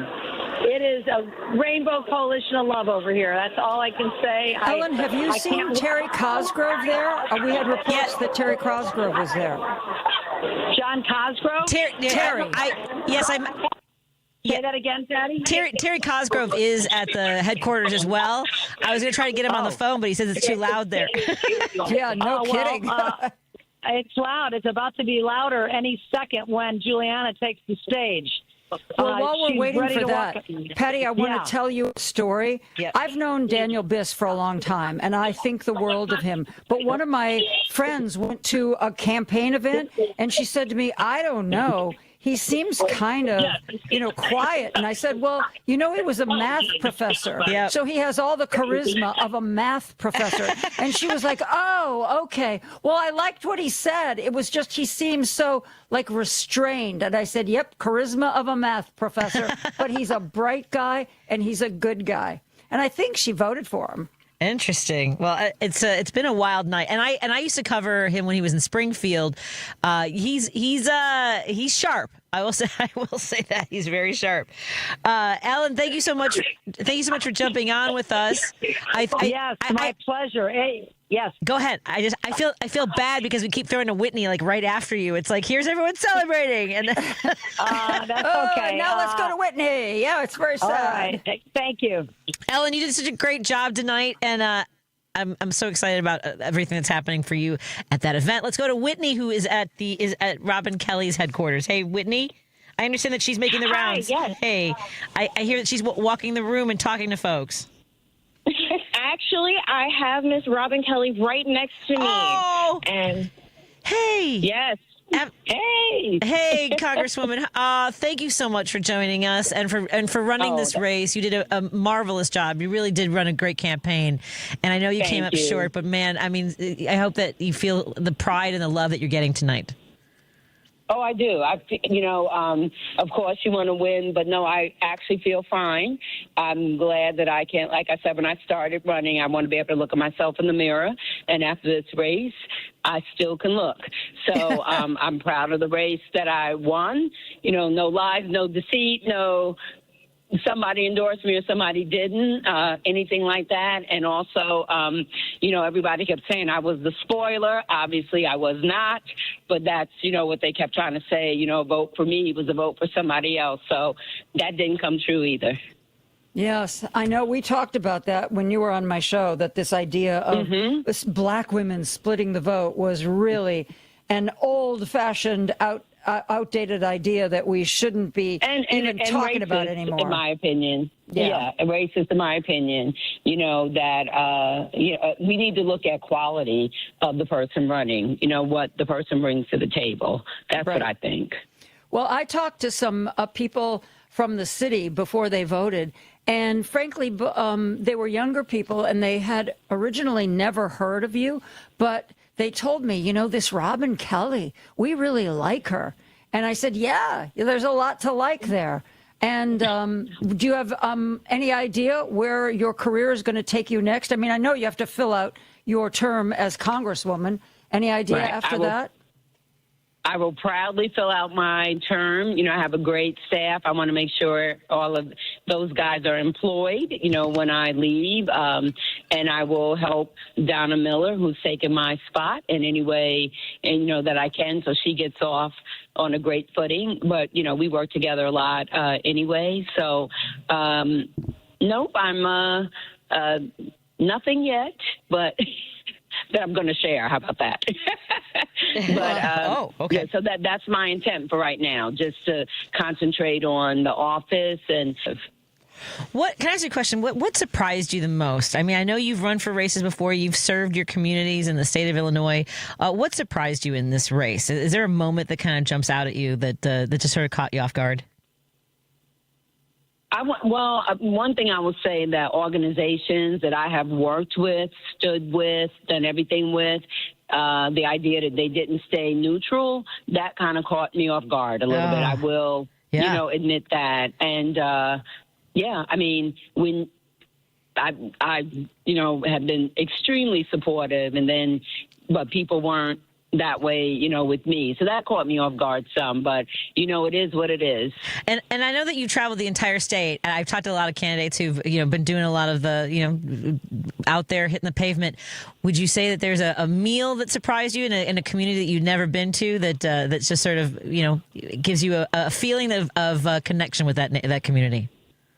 A meal? Yes. Half the time I didn't even eat. But, I didn't lose much weight. Right. But you know what? I probably ate more fast food than I should have eaten. Just ripping and running, going from one thing to another. The staff wasn't kind with my schedule. Well, I hope that you get a chance to take care of yourself. You ran, like I said, you ran a magnificent race. You did. Thank you. It was really an honor to share the stage with you at our debate, and to really follow the work that you're doing every step of the way. Thank you so much. I have. Beside the impeachment in Nome, which we don't have to worry about anymore, but I have 4 other bills in the hopper that I want to see through. So, excellent. Well, we'll be talking. Patti and I will both be talking to you on our shows. Don't forget about me yet. We won't. Not at all. All righty. Thank you guys for everything you do. Thank you so much. Thank you. It is and we love such a pleasure. The intern. All righty. See you later. See you later. Patti, do we have, I saw a note that Juliana Stratton was entering the room. Guys, is she speaking? Do we have her? Not yet. I don't think we have audio yet. I can give Lady B. Terry Cosgrove didn't want to join us where it was too loud for him, but I could ask him if he'll do it before she takes the stage. I don't know that he wants to talk to him. Patti, call him. Tell him to step outside into the hallway, for God's sake. This is important. He loves you and he loves me. So I'm texting him right now. Joan wants you. She wants you on the air now. Oh, and by the way, just while we're waiting, the state Senate race that I've been following with Patrick Henley, the 99% of the vote in, his number. Patrick Henley still has 51% to Rachel Ruttenberg's 49%. I don't know that anybody's called this race, but it sure looks good for Patrick Henley, who I know. I don't know Rachel, but I know Patrick, and he is a wonderful human being, and he would be a great addition to the Illinois State House. I have to say, this is a wild night. I didn't know what to expect, to be honest with you. Whether it's the controller's race, the Senate race. Oh, Terry says not good now. Tell him we will make him pay for that later. Joan will make you pay for that later. I'm doing voice to text. It's just faster for me. Yeah. But you have to watch that because autocorrect can get you into some real trouble. I know. I am aware. I've done that before as well. No, this is. I was asking her about the meals because there are some candidates who like to grab a meal with constituents and things like that. Like Kevin Ryan, who ran a really interesting race. I know he was an outsider, but he also brought a message. I kind of think he pushed a little bit on the progressive issues that made them also have to answer for those. Oh, we have to take a break. I forgot there's news. Are we staying with the coverage? I think we're. Yeah. I'm excellent. game if you're game. I'm game. I got pizza. Alrighty. I hope you have something to eat, Joan. No. Oh, I'm sorry. But I told Ray he better start making me a drink. I thought I was going to be off at 10 o'clock. Hey, you and me both, sister. Honey, I'm not coming home yet. We are continuing our primary night results coverage. Joan Esposito and I are going to continue after this news break on WCPT 820, sponsored by Fazio Insurance. This is WCPT 820, where you can hear the Stephanie Miller Show every weekday, 8 to 11 a.m., because facts matter. AP News, I'm Ben Thomas. Iran's confirmed the deaths of 2 senior security officials in an Israeli strike. Ali Larijani, Secretary of the Supreme National Security Council, along with General Gholam Reza Soleimani, head of the Revolutionary Guard's besieged paramilitary force, crucial in putting down recent protests. John Gambrell has more. The killing of Larijani again strips away the top leaders from Iran's theocracy. This is after the war already has seen the Israelis kill 86-year-old Supreme Leader Ayatollah Ali Khamenei, as well as other military leaders. His son, Mujtaba Khamenei, is now supreme leader, and he is going to have to prosecute the war without these trusted leaders. In Washington, Sagar Meghani reports President Trump's been fuming at NATO and most other U.S. allies who've rejected his calls to help secure the Strait of Hormuz. NATO's making a very foolish mistake. The president lit into an alliance he says should have reciprocated after years of American support. I've long said that, I wonder whether or not NATO would ever be there for us. So this was a great test. The refusals laying bare that the international community sees the Iran war as one of Trump's choice, squarely on his shoulders. The president says that's fine. We don't need them, but they should have been there. Asked if it could force him to rethink America's relationship with the alliance or leave it altogether. It's certainly something that we should think about. Sagar Meghani, Washington. Cuba's been suffering through its third nationwide blackout in 4 months. Now President Trump and Secretary of State Marco Rubio are calling for new people in charge. The president saying, well, Cuba right now is in very bad shape. They're talking to Marco, and we'll be doing something with Cuba very soon. FlightAware says more than 1,100 flights were canceled in the U.S. Tuesday and after effect of Monday's storms. This is AP News.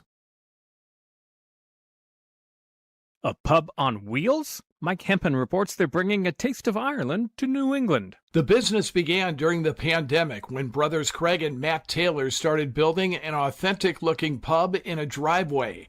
The Wee Irish Pub is a miniature Irish pub on wheels that's used for parties across New England. Craig Taylor says people enjoy it because of the atmosphere. I think you're connecting to Ireland, so if you have some Irish heritage, when the lights go down at night, it's definitely, you could be anywhere and you feel like you're in Ireland. Mark Coate recently hosted the pub in his Andover driveway. Biggest surprise is how many people we can get in here. That actually helps with the atmosphere, and we play music and the authentic feel of it. The Wee Irish Pubs travel from March through December, serving as the centerpiece of St. Patrick's celebrations, bachelor parties, and family gatherings. I'm Mike Hempen. There are more stories at apnews.com. I'm Ben Thomas. Thanks for listening. This is Chicago's Progressive Talk, AM 820 WCPT Willow Springs, AM 1240 WSBC Chicago, and streaming worldwide at WCPT820.com. This is a WCPT moment in labor. In the 1830s in Lowell, Massachusetts, during the rise of the textile industry, factories were hiring large groups of women ranging in ages 18 to 35 to work at their mills. The workdays were 13 hours long and had poor working conditions. By 1834, the textile market was sluggish. In response, the workers' wages were reduced by 12.5%.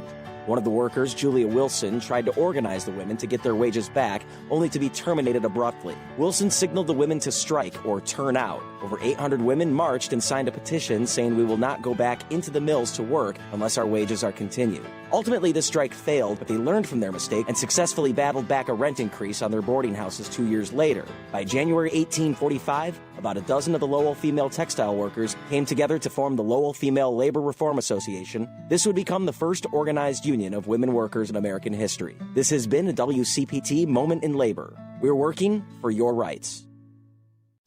This is WCPT 820, where facts matter. Governor, but I am so proud that in 7 months we get to call her Senator.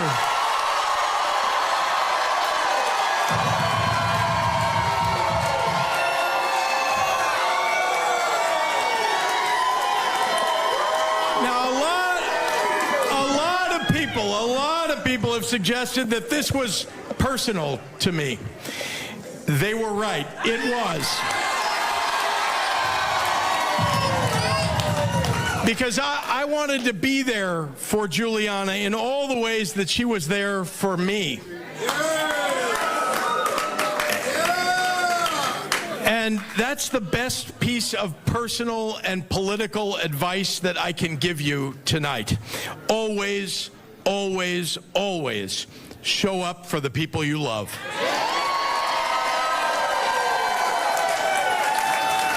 So are you ready to send a fighter to Washington for Illinois? Are you ready for the fight? Are you ready for the fight? So to introduce the fighter that we all love, I want to bring up to the podium her middle daughter, ladies and gentlemen, Cassie Stratton.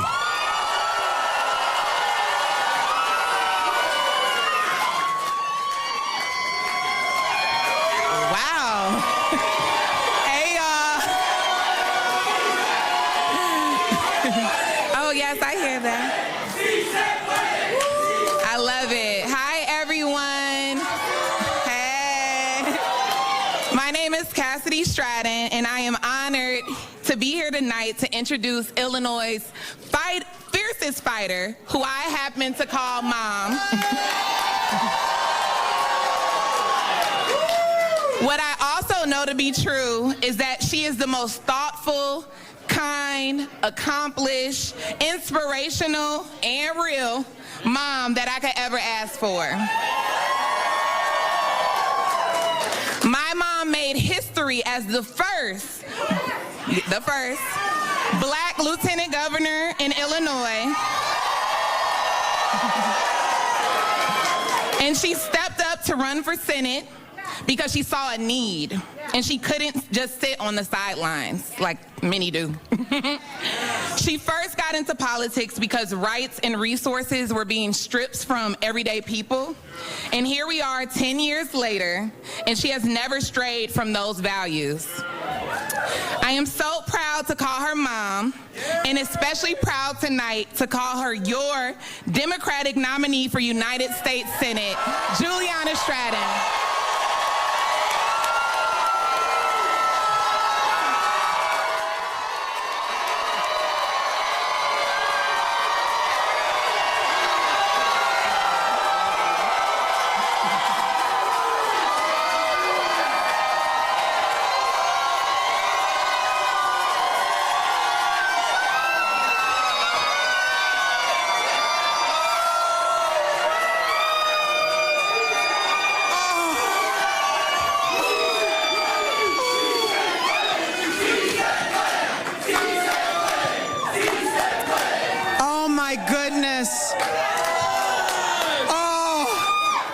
Well, first of all, I have to start by giving honor to God for this victory.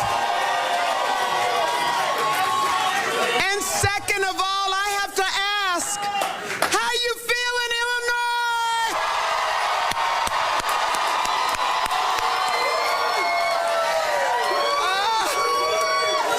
I'm Juliana Stratton.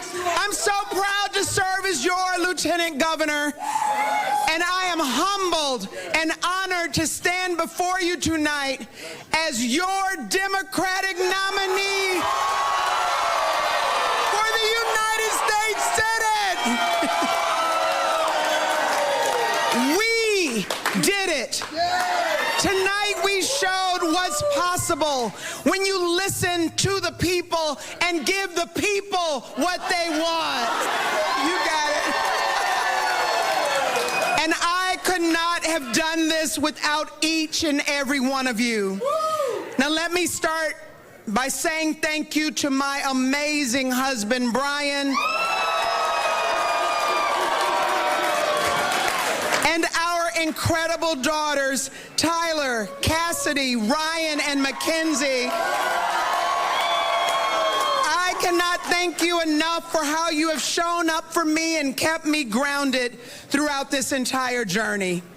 Through all of the hardest moments, both on the campaign trail and as we navigated profound grief and loss as a family, your love, support, and faith has been my guiding light. To my amazing friends and village,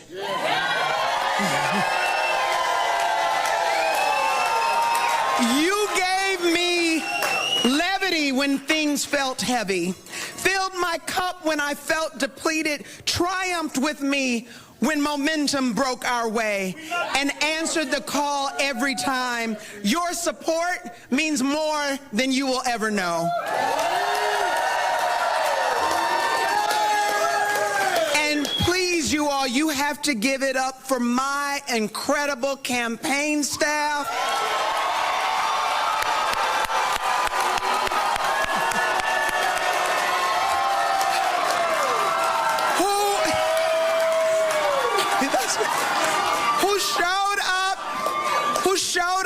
every day and gave this fight their very all. I'm so proud of this small but mighty team and what we have accomplished together. We have demonstrated what's possible when you stay true to your values, fight for what you believe in, and never take anything for granted.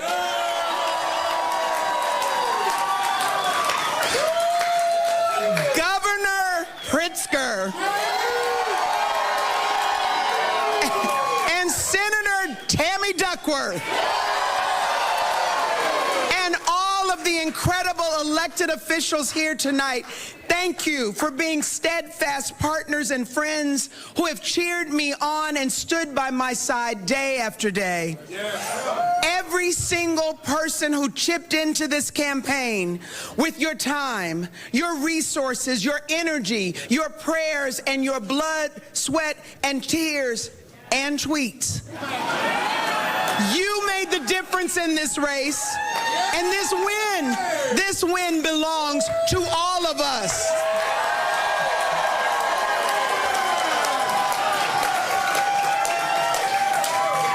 I'd also like to thank Congressman Raja Krishnamoorthi, Congresswoman Robin Kelly, and all of my other opponents in this race. See, running for office is never easy. It requires grit, determination, and sacrifice. Thank you for stepping up to run. Most importantly, I'd like to thank each and every Illinoisan who showed up to participate in this election and refused to be silenced. No matter who you cast your ballot for, I want you to know that I'm running to be your advocate and fighter in Washington, D.C.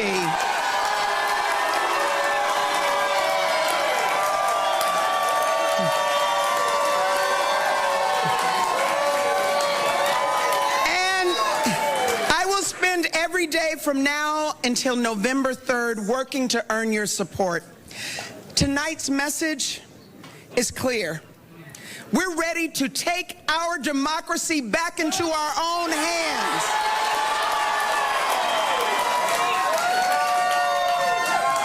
It's the same message I've heard as I've campaigned from Chicago to Carbondale, from Rockford to Springfield, and everywhere in between. I've seen the very best of Illinoisans who have taken to the streets, stood up for their neighbors, and refused to back down. Time and time again, with everything on the line, Illinois shows up. We are continuing our primary night coverage as the results come in. Of course, that was Lieutenant Governor Juliana Stratton with her accepting the nomination as the next senator of the state of Illinois. Joan Esposito, what a wild night it is. Now, that's an incredible race. It's obviously an incredibly important race. It was the biggest race of this season. We also have the controller's race that was, I believe, the only statewide race that was competitive. And Steve Lessman joins us from that headquarters from Margaret Croak, who continues to be in the lead. I don't know, have they called it yet, Steve? Yeah, no, they haven't called it yet. We're still anxiously waiting. There's about 88% of the vote in, but we're still waiting. But in the meantime, Attorney General Kwame Raul is standing with us, and he'd like to say hi to you guys and share a couple words. Outstanding. Hello. Thank you so much. Hello, Attorney General Kwame Raul joins us. How are you doing this evening, sir? You're out with Joan Esposito. Well. Sorry, go ahead. I'm doing well. You know, this is primary day. I'm glad it has come. There's been a spirited debate amongst Democrat family, you know, and we've had a lot of highly competitive races, and I think that's healthy for democracy. The important thing is we always know that we have a primary Tuesday, but there's the day after, which is Wednesday, which is the day we need to come together. And that's what I'm trying to encourage all people who ran, those who were successful and those who were not. Every candidate who ran did something special by putting themselves up to scrutiny. Yeah, definitely. And I thought it was great that Juliana Stratton, in her speech, mentioned both Raja and Robin and thanked them. And I thought that was very gracious. Not everybody does that. It's very important, and she's a class act, and it's important. It's incumbent upon both Raja and Robin to come together and support, because there's critical work to be done in D.C. when we have the president acting as he is and having disregard for our republic and for our Constitution and for the laws of Congress. Now you've won a statewide race and have served our with a lot of passion. I know that this has been a challenging time for you. What are some of the things that you want folks to know about what's happening in the Attorney General's office in Illinois, and how you continue to push back on this regime as they continue to squeeze us in Chicago and Illinois? Well, first off, I want people to know that in addition to pushing back on the Trump administration, we continue to do all the other things that the people of the state of Illinois count on us to do, fighting for consumers, trying to fight for ratepayers with regards to their utility rates, fighting environmental polluters, making sure we make our contribution to public safety, and many other things. On top of that, we have the work that, unfortunately, we have to do fighting the federal government's overreach. Well, speaking of that, it was very publicly announced that the AG in Philadelphia has announced that he is going to open an Epstein investigation, because Epstein, of course, his travels took him into many, many states. And he said, I am not the first person who's going to do this. We can't count on the Justice Department. They seem to be turning a blind eye. But states are going to start doing their own Epstein investigations, and we will see if that leads to any charges. Is that something that you're going to be a part of? I can't tell you that one way or the other. Any investigation that we would take part in has to be driven by evidence that comes to our attention. I don't do go fishing investigations. There has to be evidence that is brought to my attention that there is a crime committed within the state of Illinois. It's also important to know you're talking about a Philadelphia district attorney from the county level, and in Pennsylvania it's similar to here in Illinois, where the county state's attorneys have the primary jurisdiction for criminal offenses. We have a statewide grand jury that has us involved in a lot of cases that go across county boundaries, but a lot of people misinterpret what my jurisdiction and what my authority is on criminal matters. Yeah, I think it's been such a wild ride in this new administration. What else? What other races have you been watching in addition to the two? We've talked about the controller's race, as it seems that Margaret Croak will be victorious here, and Juliana Stratton just accepted the nomination as the next senator of Illinois. What were some of the other races that you were following, and in your take on what, we see that a lot of dark money came into these races, and it seems as though there's been a big pushback against that.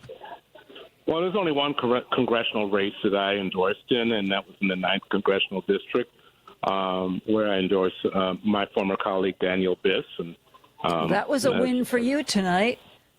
Yeah, and I think it's a win for the people in the 9th District. And it doesn't mean that I didn't appreciate some of the other candidates in the race.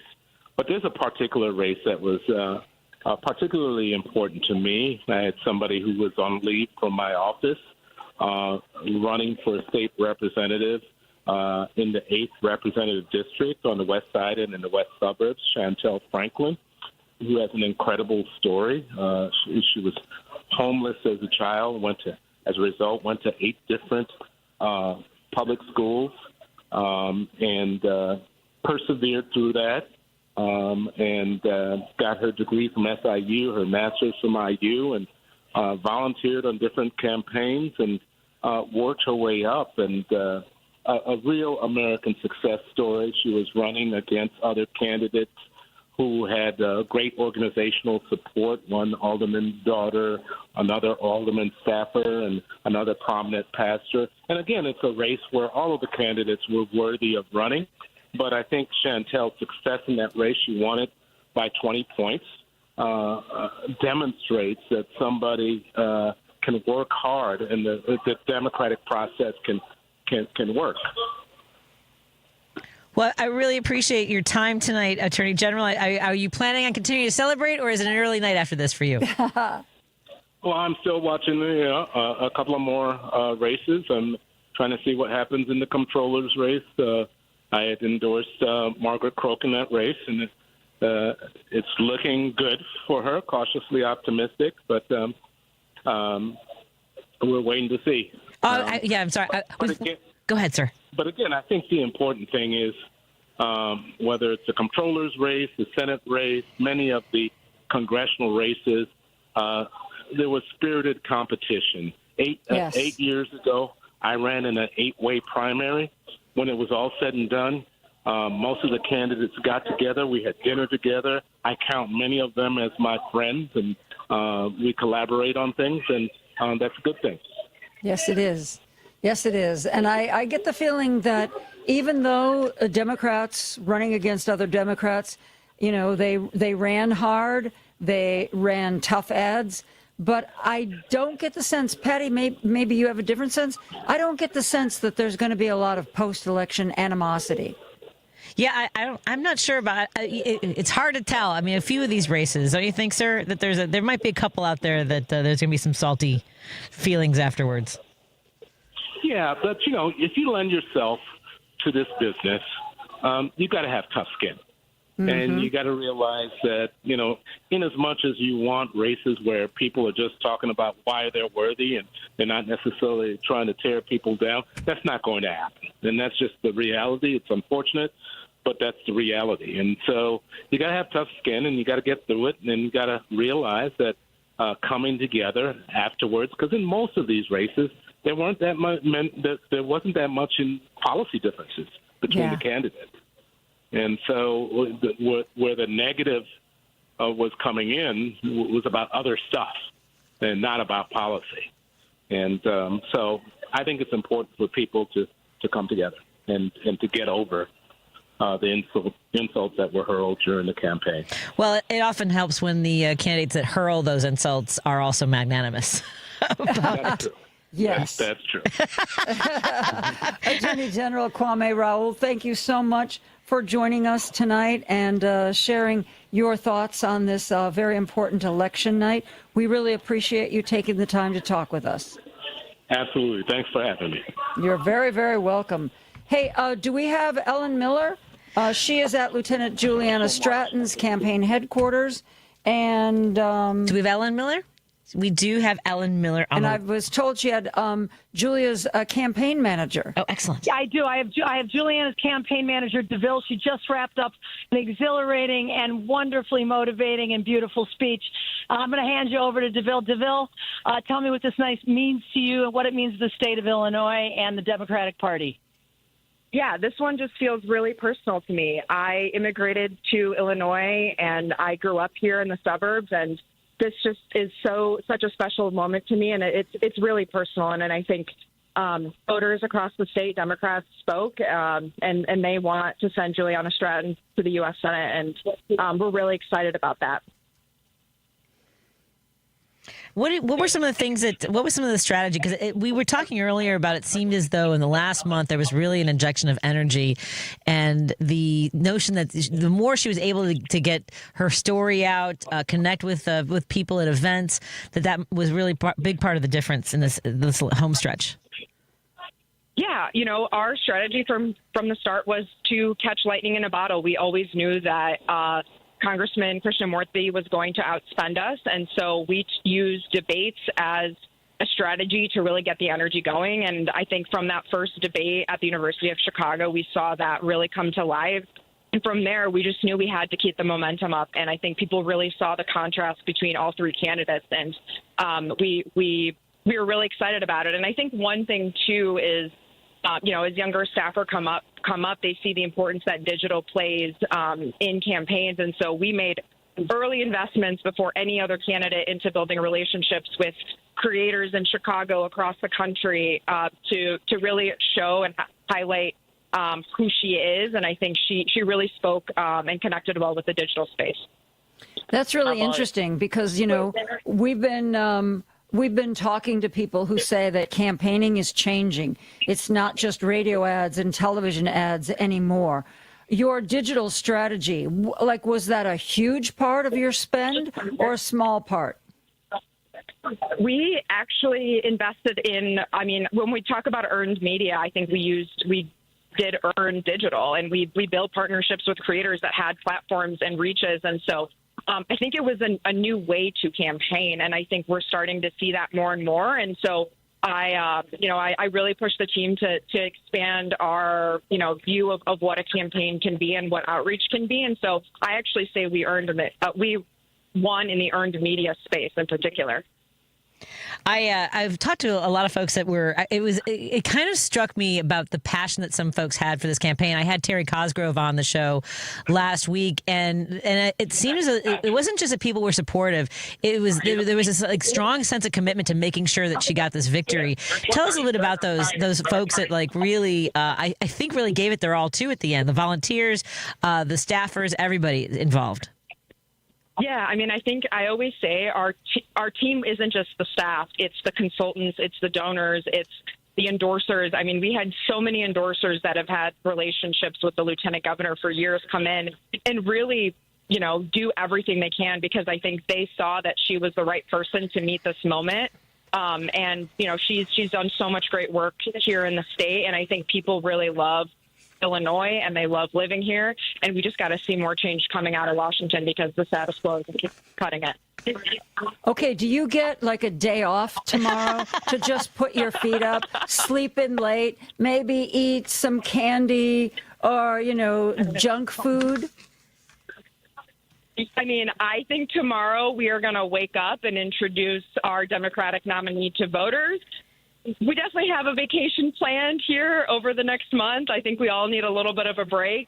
But I'm really excited. Oh, sorry, I'm cheering in the background. But yeah, I think we all. I'm really big on work-life balance, and I know this team needs a break as well. So we're excited to take a bit of a breather, but we're going to hit the ground running here soon. Well, congratulations again, and thank you for joining us. And thank Ellen for us, too, because we're about to wrap up our show. Joan Esposito and I have been just so thrilled. Joan, thank you so much. I know you've had a long day. You've been broadcasting for over 6.5 hours today. So I don't know if you realize that. I'm sure you do. I actually hadn't, but thank you for reminding me of that. It's always good to know just how tired you are. Or how incredibly hard you worked, and really, thank you so much. It was a joy to join you tonight. What a remarkable night, and I'm happy to have been here with you. Well, let's face it. You and I wouldn't have stayed if we weren't having a good time. Well, there's that, and Lady B and Mike Mercado, our entire team here, Matt Cummings, Andy Miles, Nico's, of course, Richard Chu was here earlier. I'm missing somebody. Fazio Insurance. Thank you so much. Call 815-727-2611 or go to their website, Fazio INS. And we have to go now, Joan. Yes, we do. Bye. Yes, we do. Good We night. have to toss to weather. Toss to weather. But thank you. Good night. Thank you. Good night. You're listening to WCPT 820. Here's the latest Chicago weather update.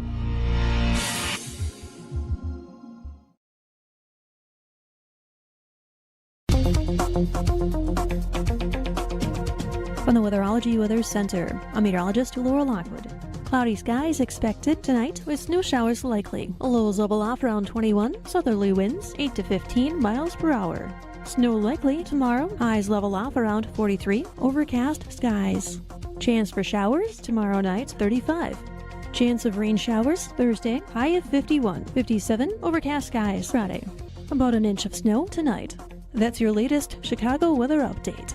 Right now, it's 25 degrees. Today, 1 in 5 working-age Americans has a mental health condition. People in all types of jobs and at all levels. And the key to helping us succeed is a supportive and inclusive workplace. All of us have a role to play in making that happen. So what can I do to help? As a CEO, I can set the tone for supportive culture. As a manager, I can offer assistance and accommodations. As a coworker, I can listen and be a source of support to my colleagues. As someone with a mental health condition, I can ask for what I need to perform my best. I can offer all employees the supports they need to deliver on the job. For the team And for the business. What can I do? What can I do? What can I do? I can remind others That we all benefit from workplaces that promote good mental health. mental health friendly workplaces are more important than ever. And all of us have a role to play in promoting them. Learn more at whatcanyoudocampaign.org.